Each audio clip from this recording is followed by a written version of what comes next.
ஒரு வசனத்தை நாம் வாசிக்கலாம். வாசித்து கர்த்தருடைய வார்த்தைகளை கடந்து போவோம். ரோமருக்கு எழுதின நிருபம் 11ஆம் அதிகாரம் 3-4 வசனங்களை வாசி. ரோமர் 11:3-4 வாசி. கர்த்தாவே, உம்முடைய தீர்க்கதரிசிகளை அவர்கள் கொலை செய்து உம்முடைய பலிபீடங்களை இடித்து போட்டார்கள். நான் ஒருவன் மாத்திரம் மீதியாயிருக்கிறேன், என் பிராணனையும் வாங்க தேடுகிறார்களே என்று இஸ்ரவேலருக்கு விரோதமாய் விண்ணப்பம் பண்ணின போது 4வது வசனம். அவனுக்கு உண்டான தேவ உத்தரவு என்ன? பாகாலுக்கு முன்பாக முழங்கால் படியிடாத 7000 பேரை எனக்காக மீதியாக வைத்தேன் என்பது. அல்லேலூயா, அல்லேலூயா. இந்த வசனத்திலிருந்து தான் நாம் இன்னைக்கு பார்க்க போகிறோம். ஆண்டவர் ஒவ்வொரு காலகட்டத்திலும் தனக்கென்று ஒரு கூட்டத்தை வைத்து கொண்டே வருவார். அந்த இடத்துலையும் அப்படி தான் சொல்லப்பட்டிருக்கிறது. ஒவ்வொரு காலகட்டத்திலும் தனக்கென்று ஒரு கூட்டத்தை ஆண்டவர் வைத்து கொண்டே வருவார். அந்த கூட்டம் அவருக்கு மீதியான கூட்டம் என்று வேதம் சொல்லுகிறது. பல நேரத்தில் ஊழியர்கள் பேசும்போது, ஊழியர்கள் பார்க்கும்பொழுது அவர்கள் நினைக்கிறது என்ன அப்படின்னா, இப்போது இந்த காலகட்டத்தில் அதிகமாக எல்லாரும் சொல்கிறது என்ன அப்படின்னு கேட்டிங்கன்னா, காலம் கெட்டு போச்சு, சபை கெட்டு போச்சு. எல்லாமே உண்மைதான். பல நேரத்தில் நமக்கு ஏற்கனவே இருந்த காலகட்டத்தை போல சபை இப்பொழுது இல்லை. அன்றைக்கி இருந்த ஆவிக்குரிய அனுபவம் அல்லது அன்றைக்கி ஒரு வைராக்கியம் இன்றைக்கி சபைகளுக்குள்ளே இல்லை. அன்றைக்கி இருந்த ஆராதனை முறைமைகள் இப்பொழுது இல்லை. இன்றைக்கி எல்லாமே ஒரு மாதிரி கமர்ஷியலாக மாறிடுச்சுன்னு வச்சுக்கோங்களேன். அப்பொழுது ஒரு சில நேரத்தில் நமக்கு என்ன தோணும் அப்படின்னா, நாங்கள் பேசும்போது சொல்லுவோம், அடுத்த தலைமுறைக்கு சபை எப்படி இருக்கும் வருகை தாமதிச்சா? ஒருவேளை அதுக்குள்ளே ஆண்டவர் வந்துட்டார்னா சோதரம். ஒருவேளை கர்த்தருடைய வருகை தாமதிக்குதுன்னா அடுத்த தலைமுறை எப்படியாக இருக்கும்? அன்னைக்கு யாராவது நிற்பாங்களா? கர்த்தருக்குள்ளே இருக்க முடியுமா? ஏன்னா போகிற போக்கு சரியில்லை. ஏன்னா பிள்ளைகள் இன்றைக்கி இருக்கிற பிள்ளைகளே இவ்வளோ மோசமாக, அதாவது அவங்கள மோசம் போக்குற காரியங்கள் அவ்வளோ இருக்கும் பொழுது அடுத்த தலைமுறை பிள்ளைகள் எப்படி இருப்பாங்க இப்படின்னு சொல்லி ஒவ்வொரு காலகட்டத்திலும் இதை யோசிச்சுக்கிட்டே இருப்பாங்க. ஒருத்தர் அதை பற்றிலாம் பேசிகிட்டே இருப்பாங்க. அப்படி பேசி கொண்டு இருக்கும் பொழுது இப்போது ஆண்டவர் சொல்கிறாரு, இந்த ரோமர் 11:3-4 ஆண்டவர் சொல்கிறாரு, பாகாலுக்கு முன்பாக முழங்கால் படியிடாத 7000 பேரை வைத்திருக்கிறேன். அப்போது எலியாவினுடைய அந்த ஸ்டேட்மெண்ட், எலியாவினுடைய வார்த்தை என்னென்னா, நான் ஒருவன் மாத்திரம் மீந்திருக்கிறேன். இந்த கர்த்தருக்கும் எலியாவுக்கும் உள்ள வித்தியாசம் இது. அந்த காலகட்டத்தில் எலியா நினைக்கிறாரு, என் ஒருவனை தவிர இஸ்ரவேலுக்காக வைராகியம் பாராட்டுகிறவர்கள் யாருமே இல்லாமல் போயிட்டாங்களே, எல்லாருமே சோரம் போயிட்டாங்களே அப்படின்னு சொல்லி ஒரு எண்ணம் இருக்கும் எல்லாருக்குமே. அதாவது எப்படி இருக்கும்னா, வசனத்தில் நல்லா வைராகியமாக இருக்கிறவங்க இல்லை சத்தியத்தில் வாழணும்னு நினைக்கிறவங்களுக்கு எப்போவுமே என்ன தோணுன்னா, அது இயல்பாக நான் உள்ளதை சொல்கிறேன், ஃபேக்டை சொல்கிறேன். ஐயோ நம்மளை மாதிரி யாரும் இல்லையே, இந்த மாதிரி இல்லையா, நம்ம சபை மாதிரி இல்லையே, நம்மளை மாதிரி ஒரு ஊழியக்காரர் இல்லையே அப்படின்லாம் யோசிப்பாங்க அவங்க. அப்படி யோசிக்கும் பொழுது அது ஒரு விதமான அவங்களுடைய வைராக்கியம் கூட நினச்சிக்கலாம். ஆனால் ஆண்டவர் சொல்கிறாரு, நீ மட்டும் இல்லை, அப்படி ஒன்று மட்டும் இல்லை. பாகாலுக்கு முன்பாக முழங்கால் படியிடாத 7000 பேரை நான் வைத்திருக்கிறேன் அப்படின்னு ஆண்டவர் சொல்கிறார். எலியாவின் காலத்தில் நீங்கள் வாசிக்கும் பொழுது 1 ராஜாக்களின் புஸ்தகத்தில் நீங்கள் 17, 18, 19 இந்த 3 அதிகாரங்களிலும் எலியாவை குறித்து சொல்லப்பட்டிருக்கிறது. இந்த 3 அதிகாரங்களை நீங்கள் எலியாவை குறித்து வாசிக்கும் போது, அன்னைக்கு இருந்த காலகட்டத்தில் அன்னைக்கு தேவ ஜனங்களாக இருந்தவர்கள், தேவனுக்கு முன்பாக இருந்தவர்கள் எப்படிப்பட்டவர்களாய் இருந்தார்கள்? அவர்கள் இருந்த காலகட்டத்துக்கும் நம்ம இருக்க காலகட்டத்துக்கும் நிறைய ஒற்றுமை இருக்கிறது.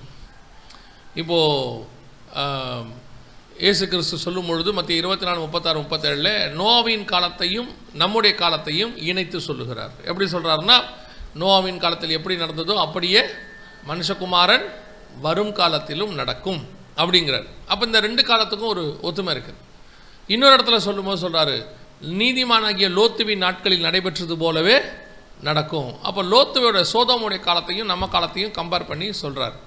இந்த மாதிரி ஆண்டவர் இந்த இடத்துல சொல்லும் பொழுது, ஆண்டவர் 7000 பேரை மீதி வைத்திருந்தார் அல்லவா, அதே மாதிரி அப்படின்னு சொல்லி பவுல் கீழே எழுதுகிறார். இஸ்ரவேலர்களை குறித்தும் உலகத்தை குறித்தும் எழுதும் போது அப்படி எழுதுகிறார். அப்போ அந்த காலகட்டத்தில் இருந்த ஜனங்களுக்கும் நம்முடைய காலகட்டத்தில் இருக்கக்கூடியதான ஆவிக்குரிய ஜனங்கள் அவர்களுக்கும் நிறைய ஒத்துமைகள் இருக்கிறது. அப்படிப்பட்டவர்கள் இன்றைக்கும் இந்த காலகட்டத்திலும் இருக்கிறார்கள். அப்போ நாம் இதில் எந்த கேட்டகரியில் இருக்கிறோம் அப்படிங்கிறது தான் ரொம்ப முக்கியம். நம்மளை ஒரு சுய பரிசோதனை அல்லது வேதம் சொல்கிறபடி நம்மை நாமே நிதானித்து அறிய போகிறோம். நாம் எந்த இடத்துல இருக்கிறோம், ஒரு ஆவிக்குரிய ஸ்டாண்டர்டில் இருக்கிறோமா, ஆண்டவர் எந்த ஸ்டாண்டர்டை நம்மளை வச்சிருக்கிறாரு அப்படின்னு சொல்லி ஆராய்ந்து பார்க்க போகிறோம். முதலாவதாக அன்னைக்கு காலகட்டத்தில் இருந்தவங்க யார் அப்படின்னு கேட்டிங்கன்னா, அந்த வசனம் நீங்கள் வாசிச்சு பாருங்கள். அந்த இடத்துல இருக்குது, பாகாலுக்கு முன்பாக முழங்கால் படியிடாத 7000 பேர் இருந்தாங்க இல்லையா? அப்போ பாகாலுக்கு முன்பாக முழங்கால் படியிட்டவங்க வாசிங்க. 1 ராஜாக்களின் புஸ்தகம் 18ஆம் அதிகாரம் 19ஆம் வசனம் வாசிங்க.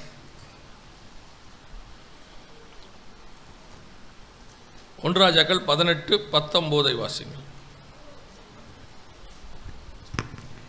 இப்போதும் கர்மேல் பர்வதத்திலே இஸ்ரவேல் அனைத்தையும் பாகாலின் தீர்க்கதரிசிகள் 450 பேரையும் ஏசபேலின் பந்தியிலே சாப்பிடுகிற தோப்பு விக்கிரகத்தின் தீர்க்கதரிசிகள் 400 பேரையும் என்னிடத்தில் கூட்டிக் கொண்டு வர ஆட்களை அனுப்பும் என்றான். இப்போ அந்த காலத்தில் இருந்த முதலாவது கேட்டகரி என்ன அப்படின்னு கேட்டிங்கன்னா, வசனம் சொல்லுது, இப்பொழுதும் கல்மேல் பர்வதத்திலே இஸ்ரவேல் அனைத்தையும் பாகால் தீர்க்கதரிசிகள் 450 பேரையும் ஏசபேலின் பந்தியில் சாப்பிடுகிற தோப்பு விக்கிரகத்தின் தீர்க்கதரிசிகள் 400 பேரையும் என்னிடத்தில் கூட்டிக் கொண்டு வர ஆட்களை அனுப்பும் என்றான். அப்போ அன்னைக்கு இருந்த ஒரு குரூப் யாருன்னு கேட்டிங்கன்னா, பாகாலுடைய பந்தியிலே உட்கார்ந்து சாப்பிடுகிறதான தீர்க்கதரிசிகள். அன்னைக்கு உட்காந்து அவங்க பாகால் தீர்க்கதரிசிகளாக கூட இருக்கட்டும், ஆனால் இருக்கிறவங்க இஸ்ரவேலுக்குள்ளே இருக்கிறாங்க. இஸ்ரவேலுக்குள்ளே பாகாலின் தீர்க்கதரிசிகள் இவர்கள் அங்கே உட்கார்ந்து என்ன பண்ணுறாங்கன்னு கேட்டிங்கன்னா, பாகாலுக்கு படைக்கப்படுகிறவைகளை ஏசபேல் கொடுக்கிறவைகளை அவர்கள் புசிக்கிறார்கள் என்று சொல்லி பார்க்கிறோம். பந்தி இருக்கிறவர்கள் அப்படின்னு இருக்கு. வேதத்தில் 2 விதமான பந்தியை குறித்து வேதம் சொல்லுகிறது. ஒன்று, நாம் எடுக்கக்கூடியதான தேவனுடைய போஜனம், தேவனுடைய பந்தி. இன்னொன்று சாத்தானின் பந்தி அப்படின்னு இருக்குது வசனத்தில், பிசாசின் பந்தி அப்படின்னு இருக்குது. இந்த 2 பந்திகளில் நாம் எந்த பந்தி எடுக்கிறோங்கிறது தான் முக்கியம். என்னங்க சொல்கிறீங்க, நான் எங்கள் சர்ச்சுக்கு வந்து மாதம் கம்யூனியன் எடுக்கிறேன், நான் எந்த பந்தி எடுக்கிறேன் அப்படின்னு சொன்னால், நான் இப்பொழுது வெளிப்படையாக எடுக்கிற பந்தியை குறித்து நான் சொல்லவில்லை, நாம் சபையில் வந்து எடுக்கிற பந்திகளை குறித்து பேசவில்லை. இப்போ நீங்கள் வாசிங்க, வெளிப்படுத்தின விசேஷம் 2ஆம் அதிகாரம், வெளிப்படுத்தல் 2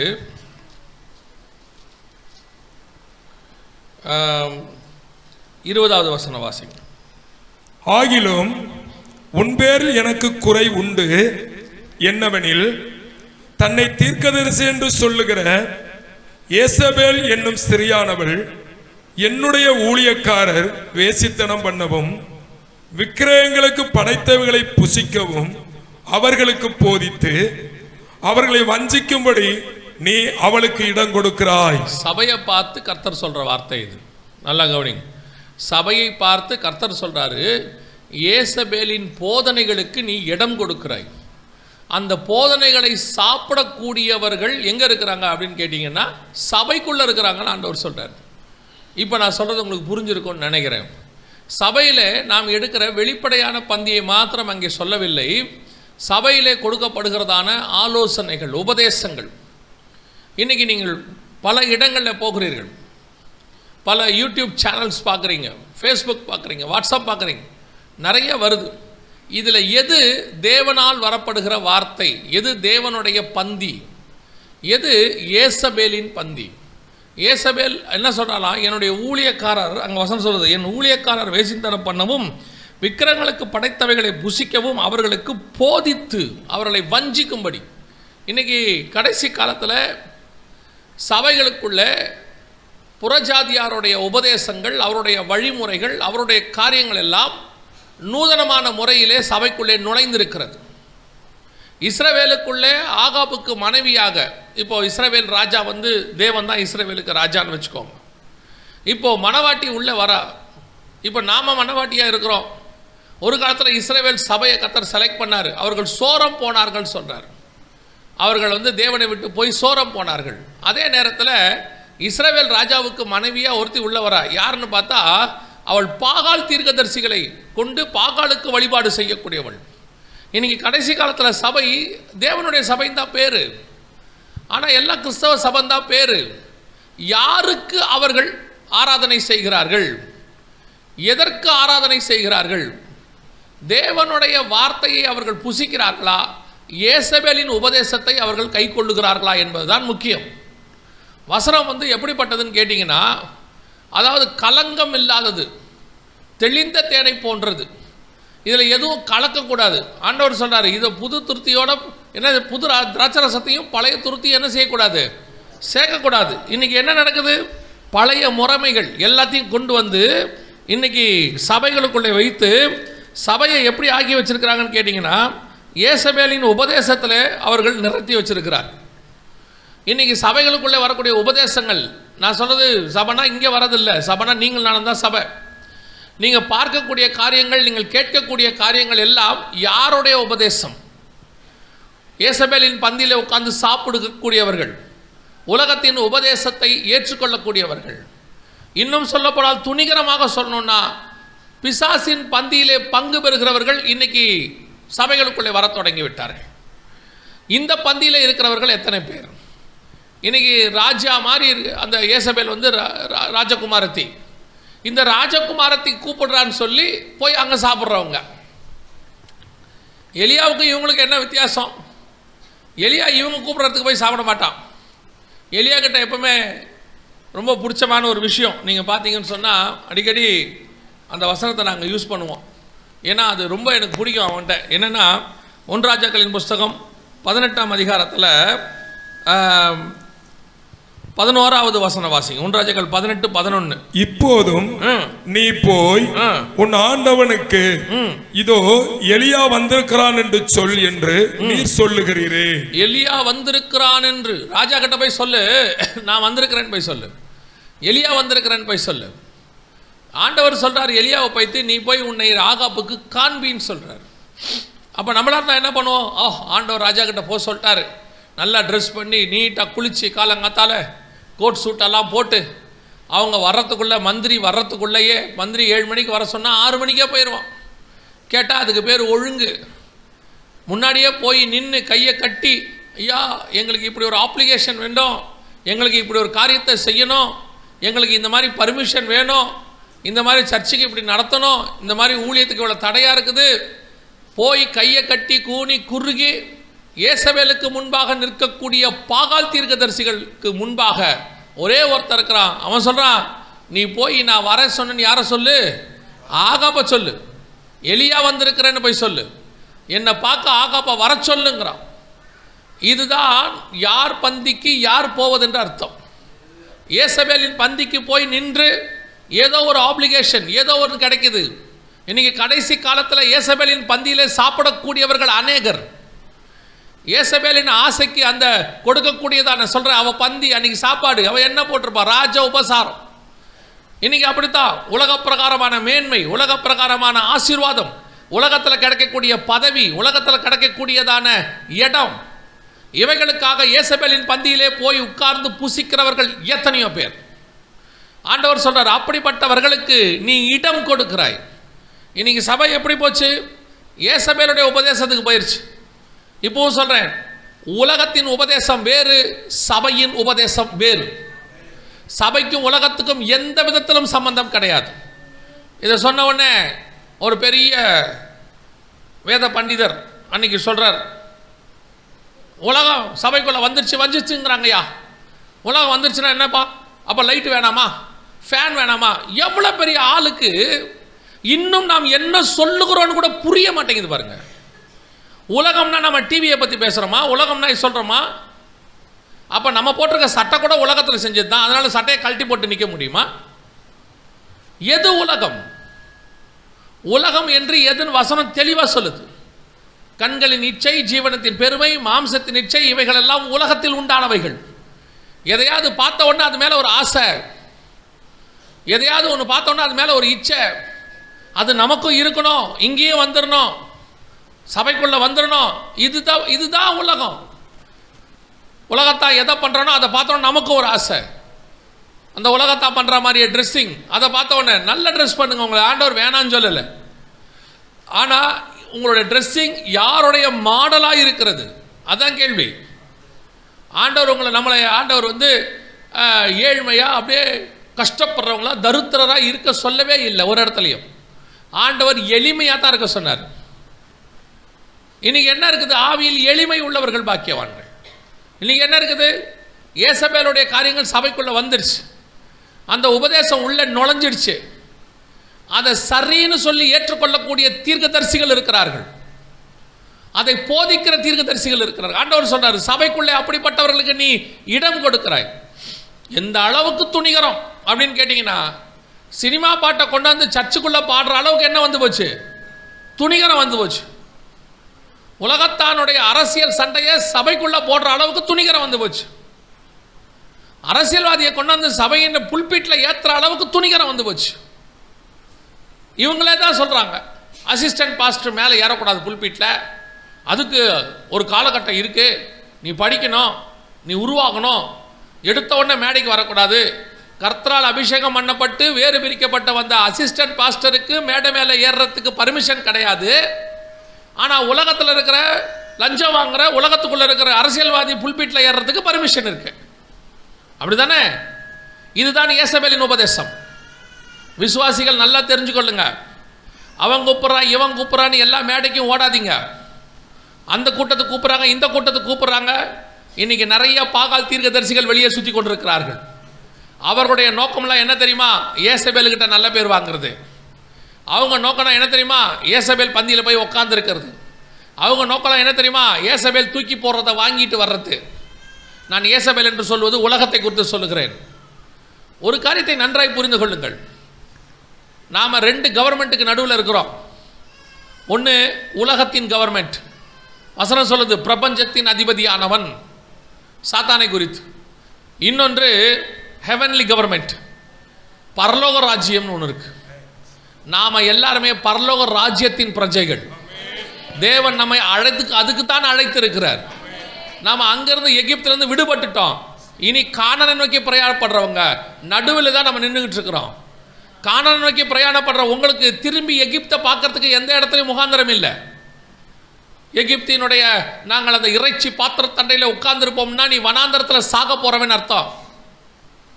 எப்போ அதை விட்டுட்டு வந்துட்டியோ, இனி எனக்கு எகிப்தின் இறைச்சி பாத்திரம் கிடையாது, அங்கே இருக்கிற கொமட்டி காய் கிடையாது, அப்புறம் உனக்கு என்னதான்ப்பா, இதோ எனக்கு மன்னா வைக்கப்பட்டிருக்கிறது, ஒவ்வொரு நாளும் கொடுக்கப்படுகிறது, இது என்னை கானானுக்குள்ளே கொண்டு போய் சேர்க்கிற வரைக்கும் கொடுக்கப்படுகிற மன்னா.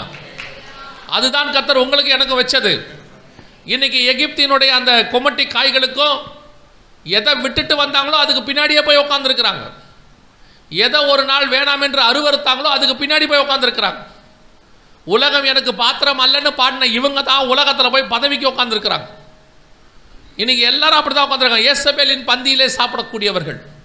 ஆண்டவர் சொல்றாரு, உன்னுடைய சபைக்குள்ளே அப்படிப்பட்டவர்களுக்கு இடம் கொடுக்காதே, அப்படிப்பட்ட ஊழியக்காரர்களை மேலே ஏற்றாதீங்க, அப்படிப்பட்ட உபதேசங்கள் வரும்போது தள்ளுங்க. விசுவாசிகளுக்கு சொல்கிறேன், வைராக்கியமாக இருங்க. ஆண்டவர் இப்பொழுது 7000 பேரை தேடிக்கொண்டு இருக்கிறார். ஏசபேல் பந்தியில் உட்காந்துருக்கணும் ஆண்டவருக்கு தேவை கிடையாது. ஆண்டவரை பொறுத்த வரைக்கும் என்ன தெரியுமா? கர்த்தர் தெய்வமானால் கர்த்தர் இடத்துல வாங்கல், பாகால் தெய்வமானால் பாகால் இடத்துல போங்கள். நான் எப்பவும் சொல்லுவேன், இந்த பரலோக ராஜ்யமும் சரி ஆண்டவரும் சரி, உங்களை கெஞ்சி பரலோகத்துக்கு கூட்டிகிட்டு போக வேண்டிய அவசியம் ஆண்டவருக்கு கிடையவே கிடையாது. உங்களை வந்து கெஞ்ச வேண்டியதில்லை, தயவு செஞ்சு பரலோகத்துக்கு வந்துருங்கன்னு. உங்களுக்கு வாய்ப்பு கொடுக்குறோம் பரலோகத்துக்கு போகிறதுக்கு. ஆண்டவர் சர்வ லோகத்தை உண்டாக்கி வைத்து தம்முடைய ஜனங்களை மீட்டு கொண்டு போய் அங்கே வைக்க வேண்டும் என்று விரும்புகிறார். அதற்கு உங்களுக்கு ஒரு வாய்ப்பு கிடைச்சிருக்குது. யோசிச்சு பாருங்க, அமெரிக்காவுக்கு விசா கிடைச்சா அமெரிக்கன் எம்பசிக்காரன் வந்து உங்களை கெஞ்சுறானா தயவு செஞ்சு வாங்கன்னு? உங்களை அப்படி கெஞ்சுறாங்களா? இல்லை உங்களுக்கு பணம் கொடுக்குறாங்க, இதுக்கு வெள்ளத்துக்கு பாதிக்கப்பட்டதுக்கு அல்லது பண்டிகைகளுக்கு பணம் கொடுக்குறாங்க, பணம் கொடுக்குற கவர்மெண்ட் கெஞ்சுதா அவங்கள தயவு செஞ்சு வந்து வாங்கிட்டு போயிருங்கன்னு? நம்ம தான் போய் கெஞ்சணும், வரிசையில் நிற்கணும், டோக்கன் வாங்கணும், போயிட்டு எம்பசி வாசலில் நிற்கணும், எப்படியாவது விசா கொடுங்கன்னு கேட்கணும், அவன் கேட்குற கேள்விக்கெல்லாம் பதில் சொல்லணும். ஒரு உலக அரசாங்கத்திற்கு ஒரு சாதாரண 10 வருஷம் 20 வருஷம் விசாவுக்கு நாம் இவ்வளவு போய் பவ்யமாய் நிற்போமானால், பயபக்தியோடு கூட நிற்போமானால், சர்வ வல்லமை உள்ள தேவனுடைய ராஜ்யத்துக்குள் பிரவேசிக்க போகிறோம். இன்னும் எவ்வளவு பயம் இருக்கணும்? ஏன் அரசாங்கம் உங்களுக்கு போய் ஏன் பரலோகத்தின் அரசாங்கம் உங்களுக்கு போய் அப்படியே பயந்து கூப்பிடணும்? இன்றைக்கி நிறைய பேர் சொல்கிறாங்க சபையில் ஊழியக்காரங்க, அவர் போனால் நம்மக்கிட்ட ஒரு மரியாதையே இல்லாமல் பேசுகிறாரு. மரியாதை இல்லாமல் என்ன பேசுகிறாங்க அப்படின்னா அவங்க என்ன மரியாதை எதிர்பார்க்குறாங்க தெரியுமா? அப்படியே வாசலில் நின்றுக்கிட்டு ஐயா வாங்க, அம்மா வாங்க, ஐயா வாங்க அப்படின்னு கூப்பிடணுன்னு எதிர்பார்க்குறாங்க. வரவேற்பது தப்பல்ல, ஆனால் உங்களுக்காக நம்ம ஏன் நாங்கள் அப்படியே அந்த இடுப்பில் துண்டு கட்டிக்கிட்டு ஐயா எங்கள் சர்ச்சுக்கு எப்படியாவது வந்துருங்கய்யா அப்படி கூப்பிட வேண்டிய அவசியமே இல்லையே. ஒரு காலகட்டம் இருந்துச்சு, பிள்ளைகளுக்கு ஸ்கூலுக்கு அனுப்புங்கன்னு சொன்னாங்க. இப்போ ஸ்கூல் வாசலில் போய் நம்ம நிற்கிறோம். ஒரு காலகட்டம் இருந்தது, சபை ஸ்தாபிக்கப்படுகிற காலகட்டத்தில் பவுலும் போய் பேதுருவும் போய் எல்லா பக்கமும் போய் சபையை ஸ்தாபித்தாங்க. எப்படி அப்போ அந்த சபையினுடைய மிக முக்கியமான அத்தாரிட்டி இன்றைக்கி உருவாகி இருக்குது. நாம் தான் சபைக்கு வாஞ்சியோடு வரணும், நாம் எதிர்பார்ப்போடு வரணும். நாம் எப்படி வரணும் தெரியுமா? சர்ச்சுக்கு வரும்போது நான் பரலோகத்துக்கு போகிறதுக்கு எனக்கு விசா கிடச்சிருக்குது, எனக்கு பரலோகத்துக்கு போகிறதுக்கு சொல்லி கொடுக்குற இடம் ஒன்று கிடச்சிருக்கு, நான் அங்கே போகிறேங்கிறதான அந்த தைரியத்தோடு வரணும். இன்றைக்கி சபை எப்படி மாறிட்டு இருக்குது? கொஞ்சம் கொஞ்சமாக அப்படியே விசுவாசிகளுக்கு ஏற்ற மாதிரி ஊழியக்காரனும் விசுவாசிக்கு ஏற்ற மாதிரி சபையும் மாறி கடைசியில் இன்னும் அப்படியே காலில் விழாத குறை தான் வந்துடும் போல். எப்படியாவது சபைக்கு வந்துடுங்க. சில ஊழியக்காரங்களெல்லாம் பார்க்குறோம், கொஞ்சம் மனசு கஷ்டமாகவே இருக்குது. ஏன் திடீர்னு இந்த மாதிரி ஒரு பாட்டு ஒன்று ஒரு அம்மாவை பாட விட்டுருவாங்க, இல்லை ஒரு ஐயாவை பாட விட்டுருவாங்க, அதை கேட்க கூட முடியாது. ஏன் அவங்கள ஏற்றுனீங்க? இல்லை அவங்களுக்கு ஒரு பாட்டு கொடுக்காட்டி அவங்க வரமாட்டாங்க சர்ச்சுக்கு. பாட்டு கொடுக்காட்டி சர்ச்சுக்கு வரமாட்டான்னா அப்போ பாட்டு கொடுக்காட்டி பரலோகத்துக்கு தான் வரமாட்டாங்க. ஏசுநாதர் பரலோகத்தில் பாட்டு கொடுக்காட்டி நீங்கள் வரமாட்டீங்களா? அப்போ இன்றைக்கி ஒரு குரூப் இருக்கு, கலாத்தியருக்கு எழுதும் போது பவுல் சொல்கிறாரு, நான் இன்னும் மனுஷனை பிரியப்படுத்துகிறவனா இருந்தால் தேவனுக்கு ஊழியக்காரன் அல்லவே. சபை உங்களை பிரியப்படுத்துகிற இடம் இல்லை, சபை உங்களை உருவாக்குகிற இடம், சபை உங்களை பரலோகத்துக்கு கொண்டு போகிற இடம். அப்போ நம்ம எப்படி சர்ச்சுக்கு வரணும்? பையன் போகும்போது எப்படி அனுப்புறீங்க? ஸ்கூலுக்கு கற்றுக்க அனுப்புறீங்க, போய் படிச்சுட்டு வாடா, அவன் வாழ்க்கை நல்லா இருக்கும். அதே எண்ணத்தோட சபைக்கு வரணும். நம்ம சர்ச்சுக்கு போவோம், நம்ம ஆத்மா நல்லா இருக்கும். இன்னைக்கு பாகாலை எதிர்பார்த்து பாகாலின் உபதேசத்தை எதிர்பார்க்கிற கூட்டம் கேட்கறதுக்கு நல்லா இருக்கும் தெரியுமா உங்களுக்கு? இப்போ யோசிச்சு பாருங்க, எலியாவுடைய சாப்பாட்டுக்கும் ஏசபேல் சாப்பாட்டுக்கும் எவ்வளோ வித்தியாசம் இருக்கும். எலியாவுடைய சாப்பாடு என்ன? சாரிபாத் விதவையின் வீட்டுக்கு போய் சாப்பாடு என்னப்பா, மாவு இருக்குது, எண்ணெய் இருக்குது, இருக்கிறத தட்டி அந்த மாவாவது கிடச்சிருக்குது, அதை வச்சு ஓட்டுவோம். கரெக்ட். எலியா உனக்கு என்ன சாப்பாடு? காலையிலையும் சாயங்காலமும் ஒரு இறைச்சி துண்டும் ஒரு அப்பமோ காக்கா கொண்டு கொடுக்குது. சரி, வேற என்ன? வேற ஒன்றும் இல்லை, டெய்லி தான் காலையும் சாயங்காலமும். ஏசபேல் பந்தியில் என்ன இருக்குது? 6 வகையான கூட்டு இருக்குது, 7 வகையான நான் வெஜிடேரியன் இருக்குது. ஓப்பனிங்கில் ஸ்வீட்டில் ஆரம்பித்து முடிக்கும் போது பாயாசத்தில் முடிக்கிறாங்க. ராஜ சாப்பாடுங்க. உலகத்தினுடைய மேன்மை அப்படித்தான் இருக்கும், உலகத்தினுடைய ஆசீர்வாதம் அப்படி தான் இருக்கும், உலகத்தில் சொல்லப்படுகிற உபதேசங்கள் அப்படி தான் காதுக்கு இருக்கும். ஸ்வீட்டில் ஆரம்பித்து பாயாசத்தில் முடியும் உலகத்தின் உபதேசம். ஓ, உன்னை ஆண்டவர் இந்த வருஷத்தில் அப்படி ஆக்குவார், இப்படி ஆக்குவார், உன்னை கொண்டு போய் அங்கே உட்கார வைப்பார். நல்லா தெரிஞ்சுக்கொள்ளுங்க, ஆண்டவர் உங்களை உட்கார வைக்கணும்னு சொன்னால் கண்டிப்பாக கொண்டு போய் உட்கார வச்சிருவார். அதுக்கு நீங்கள் உண்மை உள்ள மனுஷனாக இருந்தால் போதும். ஆண்டவர் வசனம் அப்படி தான் சொல்கிறார், உண்மை உள்ள மனுஷன் பரிபூர்ண ஆசீர்வாதங்களை பெறுவான், கொண்டு போய் உட்கார வச்சிருவார். அதைத்தான் நீங்களும் விரும்புகிறீங்க. இப்படி பேசும்போது காதுக்கு நல்லா இருக்குது. உன்னுடைய பொருளாதாரத்தை கர்த்தர் ஆசீர்வதிப்பார். இப்போ என்ன பொருளாதாரத்தில் கர்த்தர் நம்மளை ஆசீர்வதிக்காமல் இருக்கார்? உலகத்தில் இருக்கிற எத்தனையோ பேரை விட கர்த்தர் நம்மளை ஆசீர்வாதமாகத்தான் வைத்திருக்கிறார். உங்களுக்கு எனக்கு ஆசை காட்டுற இந்த மாதிரி ஏசபேலின் உபதேசங்கள் நிறையா இருக்குது. உனக்கு நல்ல ஆண்டவர் நல்ல ஒரு வாகனம் கொடுத்துருக்கிறாரு, நல்ல ஒரு கார் கொடுத்துருக்கிறாரு, அதுக்கு பெட்ரோல் போடுறதுக்கு ஆண்டவர் நல்ல கரங்களை பலப்படுத்தி இருக்கிறாரு.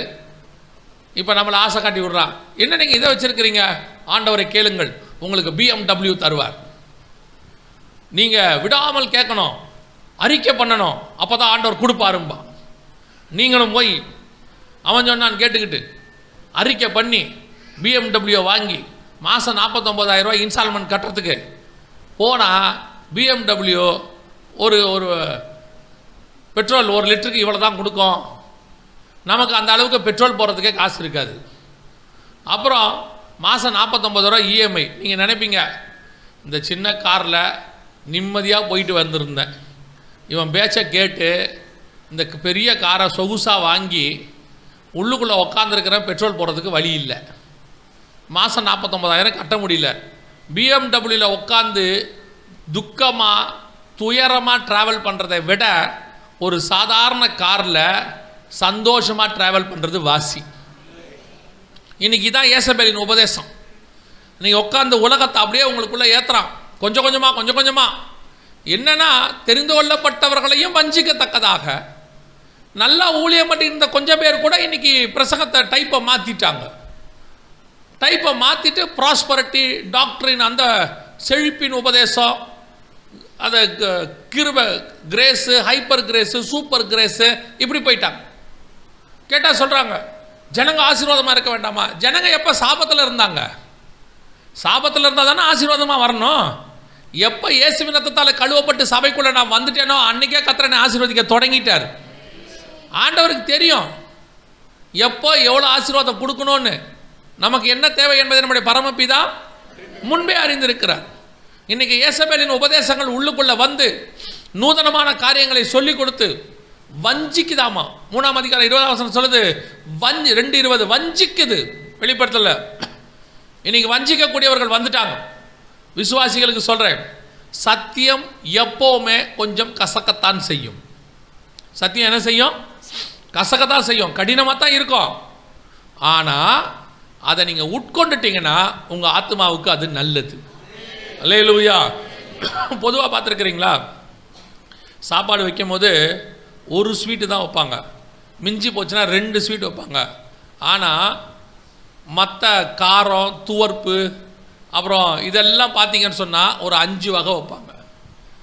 ஸ்வீட்டு தேவை, ஆசீர்வாதம் தேவை. யாரும் இங்கே உலக ஆசீர்வாதம் தேவை, யாரும் இங்கே வேணான்னு சொல்லலை.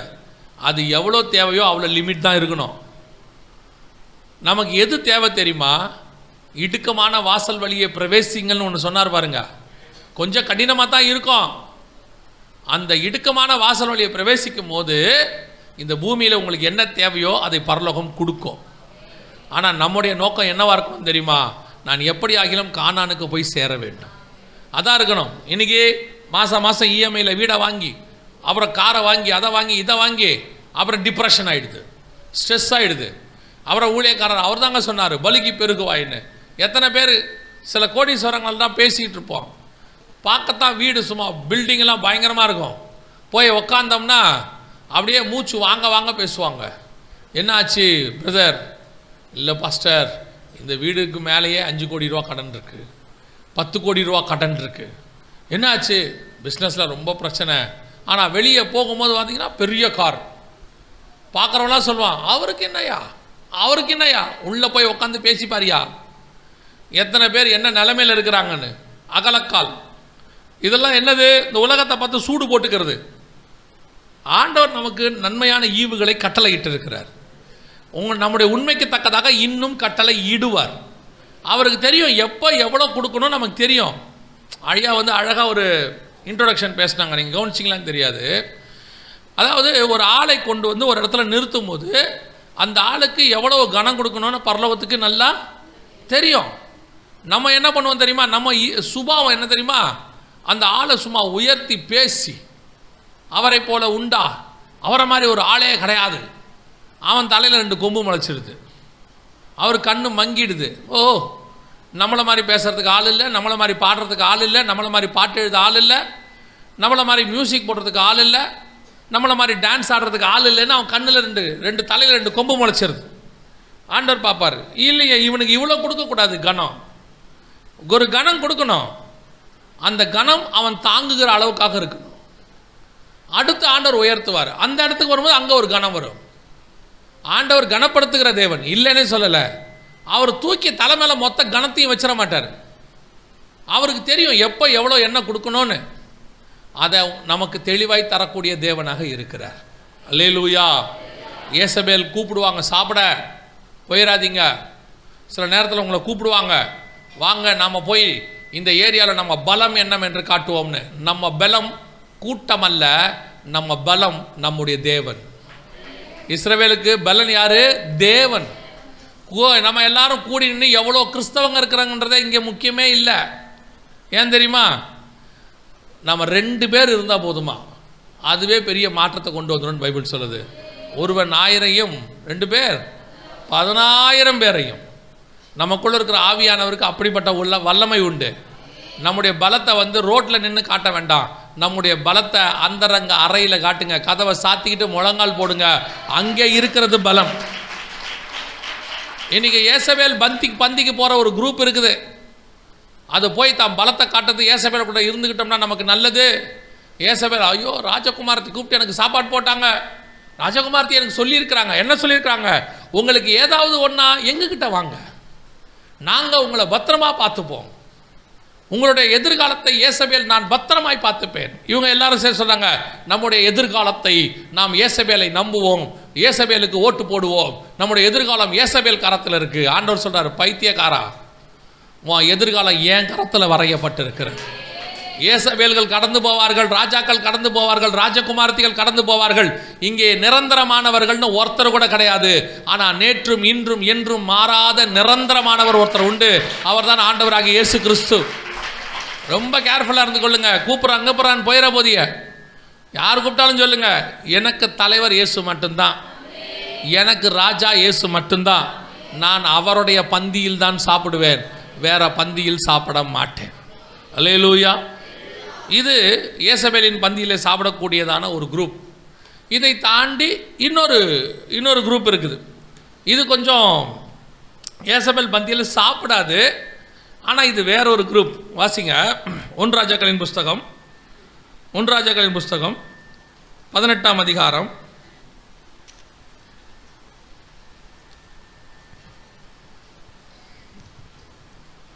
13வது வசனம் வாசிங்க. 12-13 வாசிங்க. நான் உம்மை விட்டு போனவுடனே ஒருவேளை கர்த்தருடைய ஆவியானவர் உம்மை எடுத்து நான் அறியாத இடத்திற்கு கொண்டு போவார்.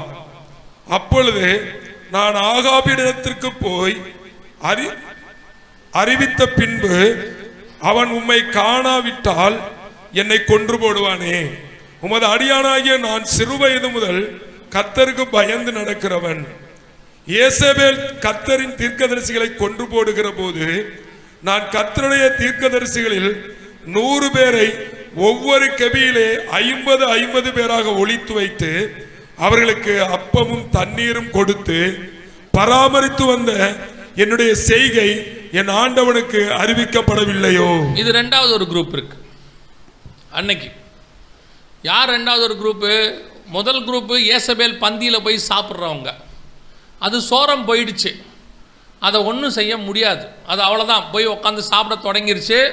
அது உலகத்தினுடைய மேன்மைகளுக்கும் ஆசீர்வாதத்துக்கும் பட்டத்துக்கும் பதவிக்கும் ஓடி போச்சு. இதை ஒன்றும் செய்ய முடியாது.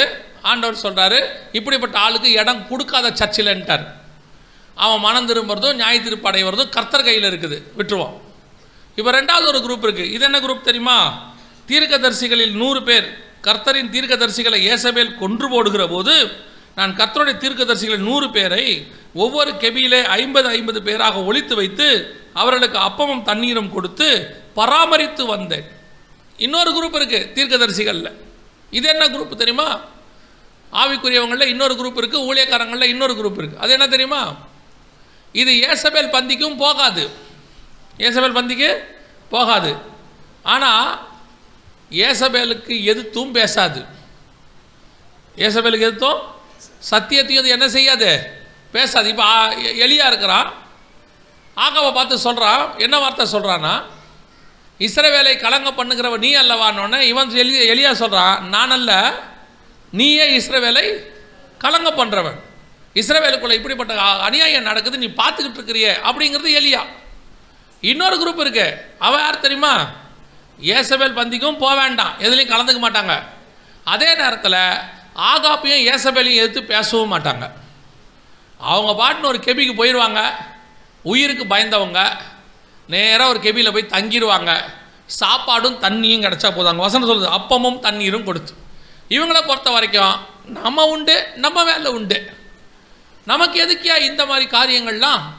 நம்ம வந்தோமா, நம்ம ஒரு வேலையை பார்த்தோமா, நாம் அப்பமும் தண்ணீரும் கிடச்சிச்சா, நம்ம போய் கெபியில் உக்காந்தோமா, வேலை முடிஞ்சு. என்ன பண்ணுங்க, கெபியில் உட்காந்து ஜோம் பண்ணுவோம்.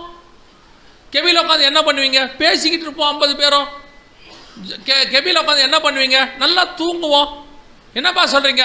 கர்த்தர் எங்களை கிருபையாய் பாதுகாத்திருக்கிறார், அப்பமும் தண்ணீரும் கொடுத்துருக்கிறார், சேஃப்டியாக வச்சிருக்கிறாரு. ஏன்பா இந்த ஏசபேல் இப்படி பண்ணுதே, இந்த பாகால் தீர்க்கதரிசிகள் இப்படி பண்ணுறாங்களே, கொஞ்சம் வாயை திறந்து சொல்லக்கூடாதா? நீ எல்லாம் தீர்க்கதரிசி தானே, கர்த்தருக்கு வாயா இருக்கிறிய, நீ சொன்னால் கேட்பாங்களே, நீ சொன்னால் கர்த்தர் கேட்பாரு, நமக்கு எதுக்குங்க வம்பு?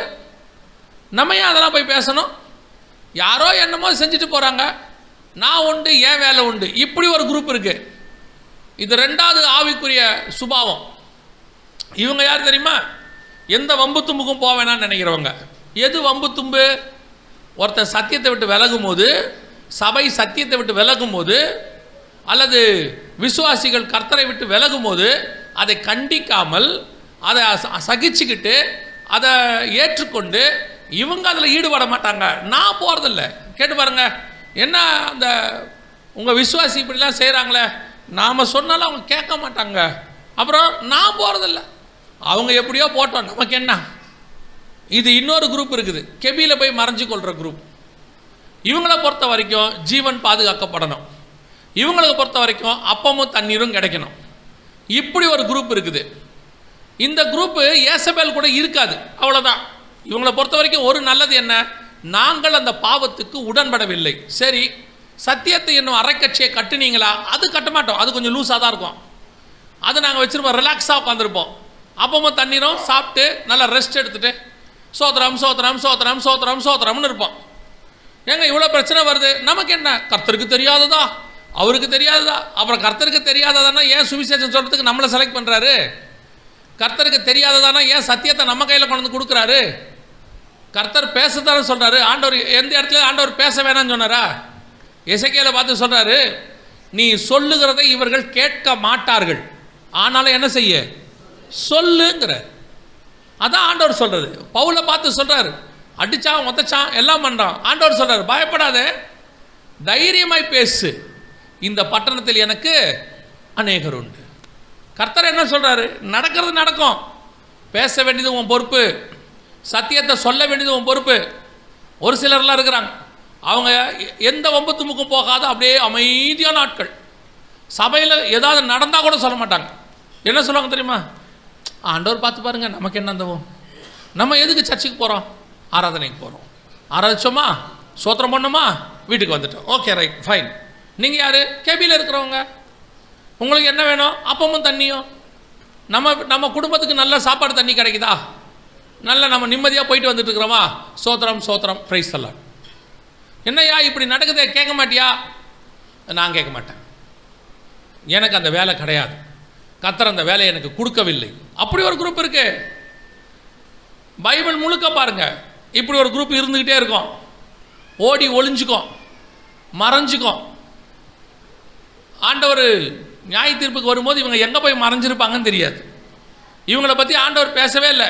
ஒபதியா தான் வந்து சொல்கிறான். ஒபதியா கேட்குறான் எலியாவை பார்த்து, நான் ஒரு 100 பேரை மறைச்சி வச்சேனே, ஆண்டவர் உங்ககிட்ட சொல்லலையான்னு கேட்குறான். அப்போனா இவங்க எங்கே இருக்கிறாங்க? எலியாவுக்கே தெரியாத இருக்கிறாங்க, எங்கேயோ ஒரு இடத்துல இருப்பாங்க சேஃப்டியாக. சில ஆட்கள் நான் பார்த்துருக்குறேன், அவங்களுடைய ஆவிக்குரிய வாழ்க்கையும் சரி, வளர்ச்சியும் சரி, எந்த விதமான முன்னேற்றமும் இருக்காது.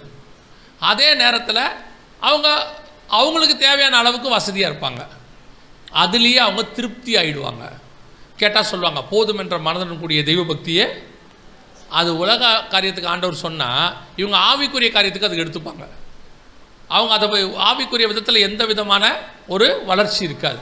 கேட்டால் சொல்லுவாங்க, நாங்கள் கர்த்தர் எங்களை நல்லா வச்சுருக்கிறாரு, என் பிள்ளைகள் நல்லா படிக்கிறாங்க, எங்களுக்கு தேவையானதை கர்த்தர் கொடுத்துருக்கிறாரு, அப்புறம் நாங்கள் கெபியில் நிம்மதியாக இருக்கோம், எங்களை ஏங்க சீன்றீங்க, எங்களை எதுக்கு பிடிச்சி வெளியே விடுறீங்க? பல நேரத்தில் இப்படிப்பட்ட காரியங்கள் வரும்போது ஆண்டவர் பார்க்குறாரு, யார் கர்த்தருக்காக வைராக்கியமாக எழும்புறான். ரொம்ப ஆச்சரியம் என்ன தெரியுமா? பாளையத்துக்குள்ளே பெரிய பிரச்சனை வந்துருச்சு, வாதை கிளம்பிருச்சு. ஆனால் மோசையும் ஆரோனும் உட்காந்து என்ன பண்ணுறதுன்னு யோசிச்சுட்டு இருக்கிறாங்க. என்னடா இவ்வளோ பெரிய பிரச்சனை போயிடுச்சு, பிழையாம் சொன்ன உபதேசத்தினால இன்றைக்கி ஜனங்க மோவாபிய ஸ்திரீகளோடு கூட இணைந்து பாளையத்துக்குள்ளே இவ்வளோ பிரச்சனை போயிட்டுருக்குது, வாதை ஒரு பக்கம் போயிட்டுருக்குது, என்ன பண்ணலான்னு மோசேவும் ஆரோனும் யோசிக்கிறாங்க. 2 பேரும் சீனியர் மினிஸ்ட்ரி, 2 பேரும் ஆண்டவருக்கு ரொம்ப க்ளோஸான ஆட்கள். திடீர்னு ஒரு சின்ன பையன் எழும்பினான் பாருங்க. திடீர்னு ஒருத்தன் எழும்பினான், பிணகாசுன்னு ஒருத்தன் எழுந்திருச்சான், எடுத்தான் ஈட்டிய, குத்துனா 2 பேரையும் ஒன்னா. வசனம் சொல்லுது வாதை நின்றுது. இன்னைக்கு இவ்வளோ காரியம் வருது. ஒரு கூட்டம் ஏசபேல் பந்தியில் போய் அநியாயமாக உட்காந்துருக்கு, உலகத்தான விட மோசமாக போயிட்டு இருக்கு. இதையெல்லாம் பார்த்துக்கிட்டு ஒரு கூட்டம் சும்மா உட்காந்துருக்கு. இதையெல்லாம் பார்த்துக்கிட்டு ஒரு கூட்டம் சும்மா உட்காந்துருக்குது. நமக்கு என்ன, எக்கேடு கட்டா என்ன, யார் எக்கேடு கட்டா என்ன, நான் செட்டில் ஆயிட்டேன், ஏன் ஊழியம் ஸ்தாபிக்கப்பட்டுருச்சு, எனக்கு மாசானா ஒரு வருமானம் வருது, எனக்கு ஆண்டவர் நல்ல ஒரு வியாபாரம் கொடுத்துட்டாரு, நான் ஏன் மனைவி பிள்ளைகள் நல்லபடியாக வாழ்ந்துட்டு இருக்கிறோம், யார் எக்கேடு கட்டா எனக்கு என்ன. ஒரு நாள் வரும், ஒரு நாள் வரும், ஓடி ஒளிகிற நாள் ஒன்று வரும். நினச்சிக்காதீங்க. இதே மாதிரி தான் ஜெர்மனியில் யூதர்கள், நமக்கு யார் எக்கேடு கட்டா என்ன, எந்த ஊரில் யூத அடிபட்டா நமக்கு என்ன, நமக்கு ஒரு தேசம் வந்தா என்ன வராட்டி என்ன, நாம ஜெர்மனியில் நல்லா இருக்கிறோம், நாம சூப்பராக வாழ்ந்துட்டு இருக்கிறோம், இங்கே நமக்கு ஒரு பிரச்சனையும் இல்லை, ஜெர்மனியே நம்ம கண்ட்ரோலில் தான் இருக்கு. ஆண்டவர் பார்த்தாரு, ஓ நீ கெபியில் உட்காண்டியோ, சந்தோஷமா இருக்கியா, நல்லா இருக்க. எழுப்பினார் பாருங்க ஹிட்லரை.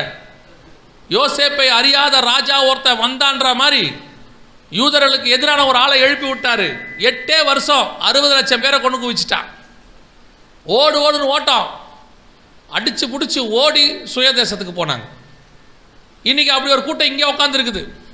ஓ நமக்கு என்ன, தமிழ்நாடு சேஃப், இங்கே ஒரு பிரச்சனையும் இல்லை, இங்கே கிறிஸ்தவர்களுக்கு பாதுகாப்பாக இருக்கிறது, இது தமிழ்நாடு. எஸ், இப்போ அப்படி இருக்கு. ஆனால் இப்படி இருக்கும் போது நீ எப்படி இருக்கிற? கர்த்தர் உனக்கு பாதுகாப்பை கட்டளையிட்டு இருக்கிறார். உனக்கு ஏற்ற மாதிரி நல்ல அரசியல்லையோ எல்லாத்துலேயும் ஆவிக்குரிய விதத்துலையும் உனக்கு ஒரு பாதுகாப்பை சுற்றி வச்சிருக்கிறாரு. ஆண்டவர் எல்லாத்தையும் செஞ்சு வச்சிருக்கிறார். இந்த காலகட்டத்தில் நாம் எப்படி இருக்கிறோன்றதான் கேள்வி. சபை சீர்திருத்தத்துக்குள்ள இருக்குதா? சபை மறுரூபாவனத்துக்குள்ள இருக்குதா? முன்னாடி இருந்ததை விட இன்னும் மோசமாக போயிட்டு இருக்கிறோம். முன்னாடி இருந்ததை விட இன்னும் சபை மோசமாக உலகத்துக்குள்ள போயிட்டு இருக்குது. முந்தி ஆவிக்குரிய சபைக்கும் உலக சபைக்கும் பாரம்பரிய சபைக்கும் என்ன இருக்கும்? வித்தியாசம் இருக்கும். இப்போ பாரம்பரிய சபையார் பரவாயில்ல, அவங்களுக்கு வைராக்கியம் வந்துருச்சு. நீங்கள் பாரம்பரிய சபையார் சொல்லிட்டு இருக்கிறீங்க. முந்தினோர் பிந்தினோர் ஆயும், பிந்தினோர் முந்தினோர் ஆயும். இப்போ அவங்க தொட்டியெல்லாம் கட்டி ஞானசானம் கொடுத்து அபிஷேகம் பெற தொடங்கிட்டாங்க. இங்கே அபிஷேகம் பெற்றவங்க உலகத்துக்கு பின்னாடி போயிட்டு இருக்கிறாங்க.